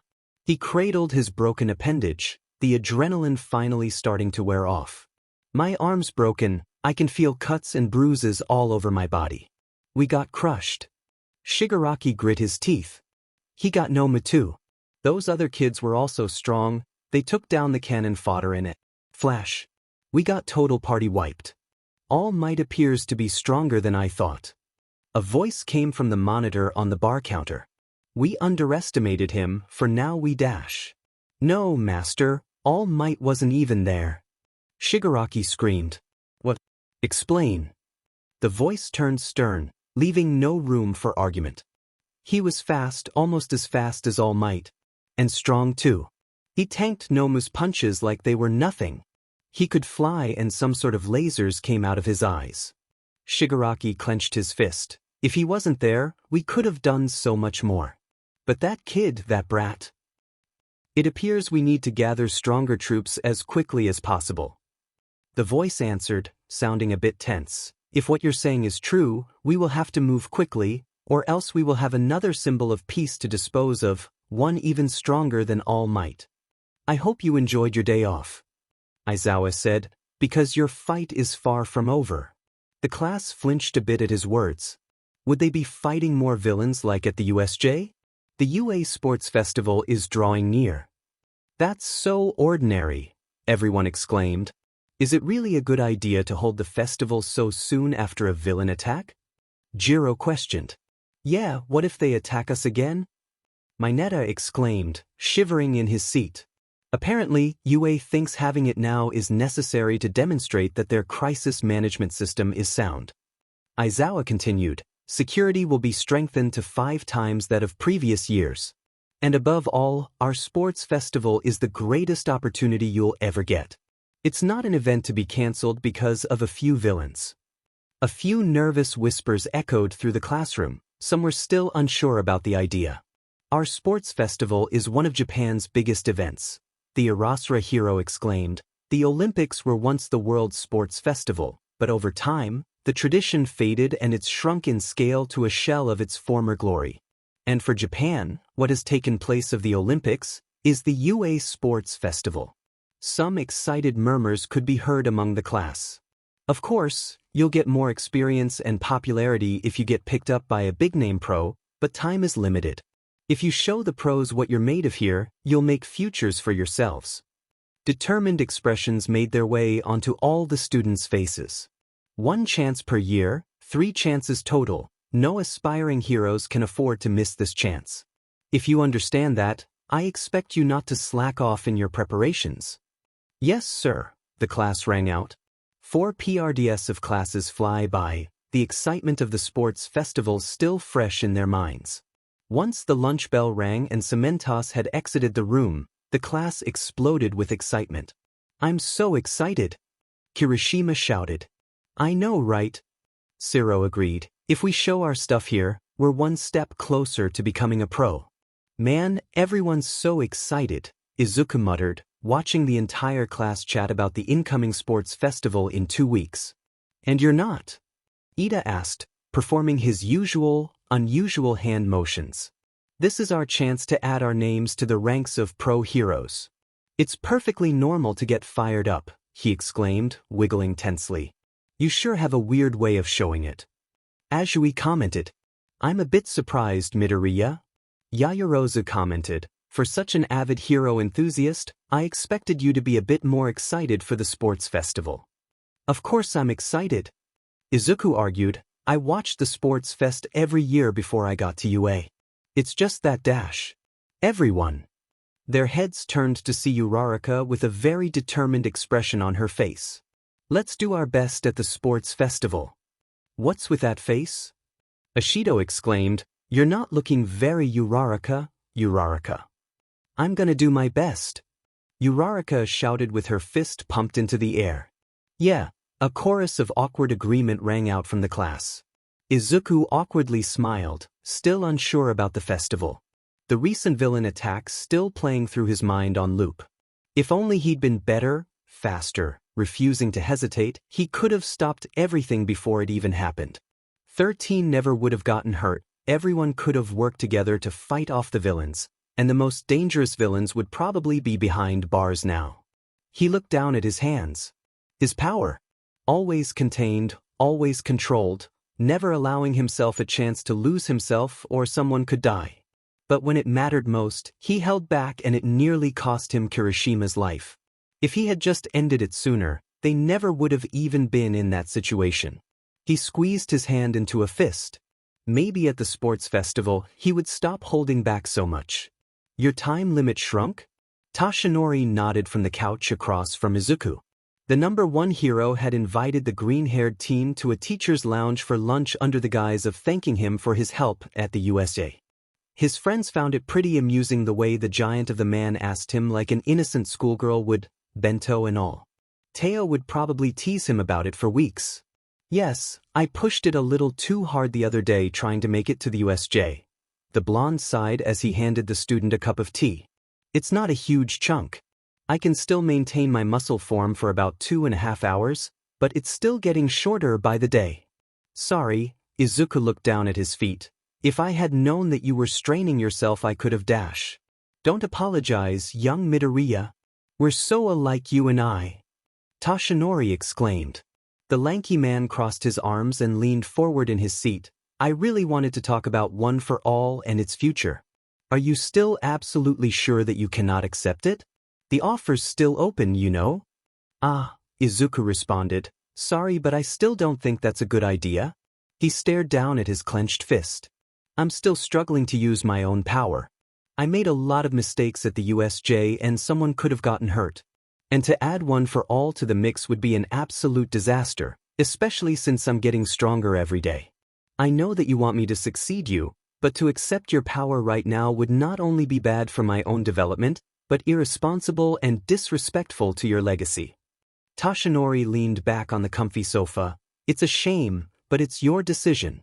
He rubbed the bridge of his nose with his fingers. I need to find someone soon, though the time I've got left as the symbol of peace is running out.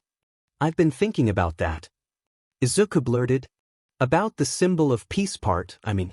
Even though I can't take your power, maybe I can still take your place until you pass it on. Toshinori quirked an eyebrow at the idea. With the sports festival coming up, everyone in the country will be watching. Izuku continued, so I need to step up. Stop hesitating. So that I can proclaim to the world that even when all might is gone, Superman will be able to keep them safe. Toshinori smiled, a look of pride on his face. Maybe he couldn't give the young man his quirk, but until he found someone else, he could trust him to keep Japan safe. What's going on here? Uraraka exclaimed. Classes were over for the day and most of Class 1A were starting to head out of their classroom, only to see a large crowd of people loitering outside of their classroom door, blocking their exit. Most were content with just standing in the way and staring, but some of them had their phones out and were taking pictures or videos of the class. What business do you have with our class? Ida demanded. Yeah. We can't get out now. Mineta agreed, raising his fist. Why are you even here? They're scoping out the competition, small fry. Bakugo said, walking up to the crowd. We survived a villain attack. Makes sense that they want to take a look before the festival. Bakugo glared at the kids in front. No point in doing that though. Out of the way, extras. Izuku bumped the blonde in the shoulder. Stop calling everyone extras, Iho. You're making us look bad. I came to see what the famous Class A was like, but you seem pretty arrogant. Came a voice from the crowd. A fairly tall kid with messy, lavender-colored hair and large bags under his eyes pushed his way to the front. Are all the kids in the hero course like this one? Bakugo's face contorted into a frown. Gotta say, I'm a little disappointed if this is UA's best and brightest. A few Class A students' brows furrowed at that comment. There's quite a few of us that tried to enroll in the hero course but got thrown into general studies and the other tracks. Did you know that? He continued. But the school has left those of us with a chance. Depending on our results in the sports festival, they might consider transferring us into the hero course. He takes a hard look at everyone in the classroom. The reverse is also possible for you. A few flinch at that. They never knew that their spot in the hero course could be compromised based on the results of the sports festival. Scoping out the competition, his lips forming into a small smirk. This is a declaration of war. You better watch your back or I'll sweep your feet out from under you. The room was silent for a moment, no one daring to say a word after such a bold speech. Izuku, his brow furrowed, took the next step toward the crowd. His 190 centimeters height must have seemed intimidating to them since a few of them backed away. He stopped directly in front of the lavender-haired teen and held out his hand. Good luck. Huh. I said good luck. Because I'm aiming for the top 2, and if any of you want to take my seat or any of my classmates, you better bring your A game. Because none of us plan on just giving it away. That was a pretty manly speech. I'll give you that Class A. A voice from the crowd yelled. The boy in front of Izuku stared at the outstretched hand for a moment. He gave him a good look up and down before smirking and shaking his hand. Maybe you're not all that bad. Name's Shinso Hitoshi. Izuku gave him a sincere smile back. Midoriya Izuku and I accept your challenge. Don't ignore me, you extras. And get out of my way. Izuku nervously twiddled his fingers. There were only 2 weeks left until the UA Sports Festival. But he was sure that everyone had already started getting ready, so he should too. That's why he was sitting on the moon staring at the magnificent yellow star that granted him his powers. It was beautiful. A golden, radiant beacon that provides warmth and comfort to billions around the Earth. A bright, dazzling celestial ball of gas that is the source of life for every living thing on the planet below. The key to his growth. He looked down at his feet. He had to get stronger. He had been afraid of his power for far too long. That feeling caused him to hesitate at the USJ. No more. He wouldn't run from his strength anymore. He had friends, teachers he really liked, and future people to protect. He wouldn't let them die because of his shortcomings. A sharp slap with the palms of his hands to his cheeks psyched him up for what he was about to do. He stripped himself neatly folding his clothes and placing them in a crater. In a flash of speed, his feet left the surface of the moon, soaring past Earth and on a direct course to the sun. He held his arms out in front of him. He had never flown this fast before. The feeling was liberating. Stars became a blur to him, leaving him in nothing but the inky blackness of space, with his only source of light the fiery golden orb he was trying to reach. It was lonely. It felt like he and the sun were the only two things left in the universe. Like they were destined for each other at this exact moment. As he neared his goal, the heat started liking at his body, radiation washing over his skin. He stared straight into the ball of light. Normal people would go blind if they stared at the sun for too long, but for Izuku, it was like putting on glasses. His body felt like it was on fire, brimming with limitless energy. Izuku halted his flight just before reaching the star. He spread his arms out and let its beautiful rays flow over him. His cells were screaming. He felt like his body could explode at any second with the amount of energy contained in his body, but he would endure. His screams were soundless in the cold vacuum of space. Every muscle in his body flexing in an attempt to feel something other than the pain. He grit his teeth and looked up into the inky black void. Would he be able to return home? What would his mom think if he never came home? What would his friends think? With an astronomical amount of effort, he forced himself to stare into the sun once again. He would not give in. Quitting now would mean running away forever. Another silent scream escaped his lips as his eyes glowed red, shooting his red beams of light into the void of space. After what felt like an eternity, the pain subsided. He began to relax, the energy inside him calming. It felt amazing. So much power radiating beneath his skin, like he was discovering his quirk. For a second time, he closed his eyes and bathed in the stars' rays, letting them wash over him like water. He would give it his all, no holding back. Time passed in the blink of an eye, and before anyone knew it, the day of the sports festival was upon them. Idle conversation echoed through Class 1 as waiting room. I really wanted to wear my costume, Ashido pouted, tugging at her UA tracksuit. In order to preserve the interest of fairness, we cannot, unfortunately. Shiozaki commented. The door opened and their green-haired class president walked in. Hey, guys, they're almost ready for us. Only a few more minutes. Everyone began going through their little rituals to calm their nerves. Izuku took a deep breath. Despite his training, he was still nervous. Who wouldn't be? This was the chance of a lifetime. He clenched his fist. This was it. Today, he would prove himself to Japan and the entire world that he would be there. Midoriya. All eyes turned to the source of the voice, the ever-stoic half-cold, half-hot user, Todoroki Shoto. The son of an endeavor walked up to Izuku, having to slightly look up because of their 24 centimeters height difference. Something I can help you with, Todoroki? Izuku asked. Objectively speaking, you're definitely stronger than me, the heterochromatic teen continued, but All Might has his eye on you. Izuku flinched a bit at the statement. I won't pry into why that is, but just know, I will beat you. The class was silent for a moment. Whoa! Kaminari calls from a few tables over, a challenge from the second strongest in the class to the strongest? Kirishima quickly comes in between the two of them, grabbing the scarred teen's shoulder. Come a minute. Picking a fight right before we go out? I don't really care. I'm not here to make friends. Todoroki said, shoving the hardening user away. Todoroki. All eyes then turned to their class president. Everyone here is aiming for the top, even kids from other courses. And I refuse to fall behind. Izuku crosses his arms, staring down the scarred teen. So I accept your challenge. And I'll give it everything I got to win. The cheers for their class were deafening when they walked out of the tunnel and into the giant stadium. The hype over their class was so much bigger than any of them had been expecting. But I guess it made sense, they were the class that survived a villain attack after all. The cheers for the other classes were a lot more muted and presented a bit more lacklusterly than their class, much to the disappointment of the other students. A crack of a whip captured everyone's attention. The beautiful form of Midnight stood atop a small podium. Time for the athlete's oath.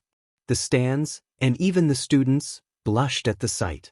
Some excited about the fact that the R-rated hero was refereeing the first years, some concerned of what she was wearing in the presence of high schoolers. "Quiet down, everyone," she announced, another crack of her whip cutting the chatter. "Your student representative is from Class 1A, Midoriya Izuku." Izuku nodded and began walking up to the podium. Some of the teachers had given him a heads up that he might be making some sort of speech at the sports fest since he was the top scorer in the entrance exam. He had prepared for this, but it didn't make him any less nervous. He gave a slight bow to Midnight as he walked by her on the podium, standing in front of the provided mic.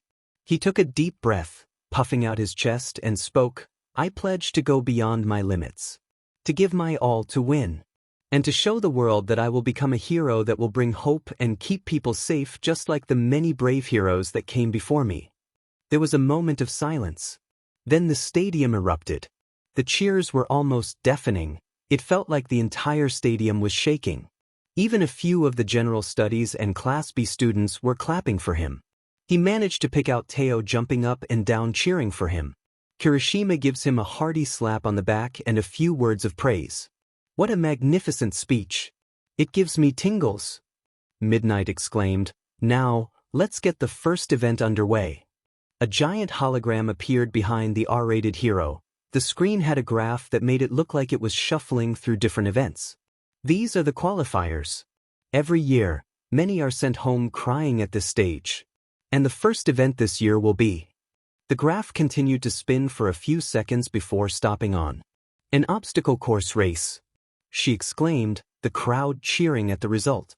"All 11 classes will be participating in this race. The course is 1 lap around the stadium, about 4 kilometers. Our school prides itself on freedom," she licks her lips mischievously. "As long as you stay on the course, it doesn't matter what you do."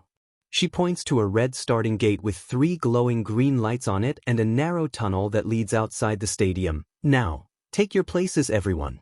One light went out. Izuku gathers around the gate with the other students, ending up in the back of the group. But it didn't matter. This was it. The first event of the sports festival, his starting point. He began to float off the ground, catching the attention of some of the nearby students who looked up at him in awe. The second light went out. This is where he proved himself. That he could keep the people of Japan, no, the entire world safe. That villains everywhere should think twice before committing a crime just from the sound of his name. "So watch me." The third light went out. "Start!" Midnight shouted. Less than a second later, a sonic boom was heard throughout the stadium, kicking up an astronomical amount of wind. In an instant he flew over the heads of the other competitors and through the tunnel. After emerging from the tunnel, he took a hard left turn before coming face to face with the villains' bots from the entrance exam, including an army of zero-pointers. The zero-pointers' robotic hand seemed to move towards him in slow motion as he flew straight toward it. "You're in my way," Izuku muttered, flying straight through the chest of one of the zero-pointers and emerging completely unscathed before speeding away. What's this?" Present Mick's voice came over the stadium. "The race has barely started, but Midoriya Izuku from Class 1A has already passed the first obstacle. Seriously, Eraser, what's up with this kid? His quirk is a unique one," Aizawa commented, allowing him to absorb sunlight in his cells and granting him numerous powers such as flight. "Looks like he's taking this event seriously." At the speed he was going, Izuku had already passed the second obstacle by the time Present Mike and Aizawa announced his placing. The second obstacle had been a piece of cake. It was just a massive gorge with several rocky plateaus scattered throughout it. Wires connected the small platforms together, giving the students a chance to cross, but one slip meant failure. An obstacle completely useless against someone that could fly. And so was the third obstacle, a minefield. Izuku was starting to believe that they hadn't taken someone who could fly into account when designing this course. With another sonic boom, he shot like a bullet over the minefield and through the gate leading back to the stadium. Absolutely incredible. In a record-smashing time, the first one back to the stadium is Midoriya Izuku. The stadium roared in applause for the floating teen. Izuku gave a wide smile and a small wave to the crowd. The students who were still shoving and clambering to get into the narrow tunnel jaws dropped. In mere seconds, a Class A student had passed all of them and gone through 3 obstacles before they could even get out the gate. This year's Hero Corps students were no joke. With the first event of the sports festival wrapped up, let's move on to the second. Midnight announced, only the top 42 from the previous round will move on, so let's see what the next event is. The hologram appeared behind her again and began cycling through options again. Dying in suspense? Well, the next event will be. The graph continued cycling through until it landed on a ring-out battle. A few confused mutters came from the crowd of, "Hush! I'm getting ready to explain." Midnight snapped, flipping her spiky hair. Participants will form their own teams, at least 2 people per team. The rules are the same as an ordinary ring-out competition. You push someone out of bounds, you get points. But with one exception. The students looked at her, confused. Each of you has been assigned a point value based on your placement in the last event, she continued. Last place will have 5 points, 42nd will have 10, and so on. Izuku quickly did the math in his head. That means he'd have 210 points, talk about putting a target on his back. But the point value assigned to first place is 10 million. All eyes turned towards the green-haired teen. And he'd thought he had a target on his back before. Izuku met all their gazes with a confident one of his own. Midnight continued her explanation. Now then, to explain the rules of the ring-out battle. The time limit will be 15 minutes. Each team is worth the total of its members' points. To score points, you must knock other competitors out of bounds. But, if even one of your teammates ends up out of bounds, your whole team will lose all their points and will be given to the team that pushed them out. What? All the students shouted. Izuku looked down at the ground. The point of this event is to be able to work as a team. It would be all too easy to avoid a ring-out by himself, but now he had to watch his teammates' backs to avoid losing all their points. But if you're pushed out of bounds and lose all your points, it's not over till it's over. Midnight explained. So the best solution is, Yaoyoro's amused. To form a team of 2. Shiozaki finished. Which means there will be about 21 teams on the field the whole time. But wait, Mina said with her finger to her chin. Doesn't that mean you don't have to worry if your points are temporarily stolen? You could just get them right back, yeah? Maybe, but it will be kind of hard to tell who's on whose team unless you're paying attention, Karo. Azui stated. Another crack of Midnight's whips ceased their chattering. Quirks will be allowed during this event, so it'll be a brutal battle. But it's still a ring-out competition. So attacking another team without the intent to force them out of bounds will result in an immediate disqualification. She raised her whip and pointed it towards the students. You have 15 minutes, time to form your teams.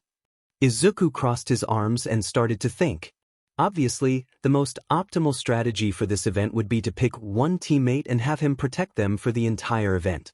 He doesn't need to worry about getting points, just avoiding everyone else. He still needed to find someone who was willing to, "Hey Midoriya, team up with me," Kaibara shouted. "No way. He's teaming up with me." Ashido pouted. "I wouldn't mind teaming up with you again, Midoriya. We make a great team after all." Shiozaki offered. Izuku looked around him. Tons of his classmates and kids from different classes were asking to team up with him. At first he thought people would be put off by the ridiculously high number, but factoring in his quirk, teaming up with him was the smartest choice. Now he had a decision to make. As much as he wanted to team up with everyone who asked, he should probably stick to 1 or 2 other teammates. And he also had to take into account everyone's quirks and how they would impact their chances on being thrown out. He had a few ideas, but right now he was looking for someone. Oh, there he was. After giving a small apology to the crowd of people around him, he headed over towards Ida. The engine user turned to see his green-haired friend floating towards him. "I have a plan to win this event." Izuku started. "I can carry us into the sky and we can run away the whole time. If it gets too bad in the sky, then we can just use our super speed to dash." "I'm sorry, Midoriya," Ida interrupted. "I knew you would have a plan ready to win. I expect no less of you. But I'm sorry, I must refuse." Izuku's face dropped a little. Ever since the entrance exam, I've been losing to you. It's because you're such a great friend that I cannot follow you now. Ida walked away from him, but Kugo and Todoroki aren't the only ones who see you as a rival. He stops next to Uraraka. I too wish to surpass you. Uraraka looked down at her feet. Sorry, Midoriya, but I agree with Ida. I've been lagging behind you ever since the entrance exam. But I want to take my own step forward. Izuku could do nothing but nod and wish them luck. But he had to find a partner soon. He was running out of time. He took another look around. Almost everyone had decided on their teams by now. Hey, Midoriya, a voice called out to him. He turns to see Ashido running towards him. Thought you could get away from me, huh? She smirks. Come on, let's team up. Izuku smiled. This could work. Ashido was very athletic and had great mobility using her quirk. Now all they needed to do now was run up. Hey, Mr. First Place, team up with me. A girl with pink dreads and golden eyes with cross-haired irises exclaimed, appearing right in front of Izuku's face. Whoa, too close. Who are you? Izuku yelled. I'm Hatsum Mei from the support course, she said. I don't know you, but let me use your position. Well, at least she was honest. Joining you means that I'll inevitably be in the spotlight, right? She took a step closer, which means everyone will be able to see my super cute babies. Another step, which means that big companies will take notice of me and my babies, right? Hold on a second. Babies? Company? Izuku stammered, trying to increase the distance between him and the pink-haired inventor. I'm glad you asked, First Place, she said, taking another step towards him.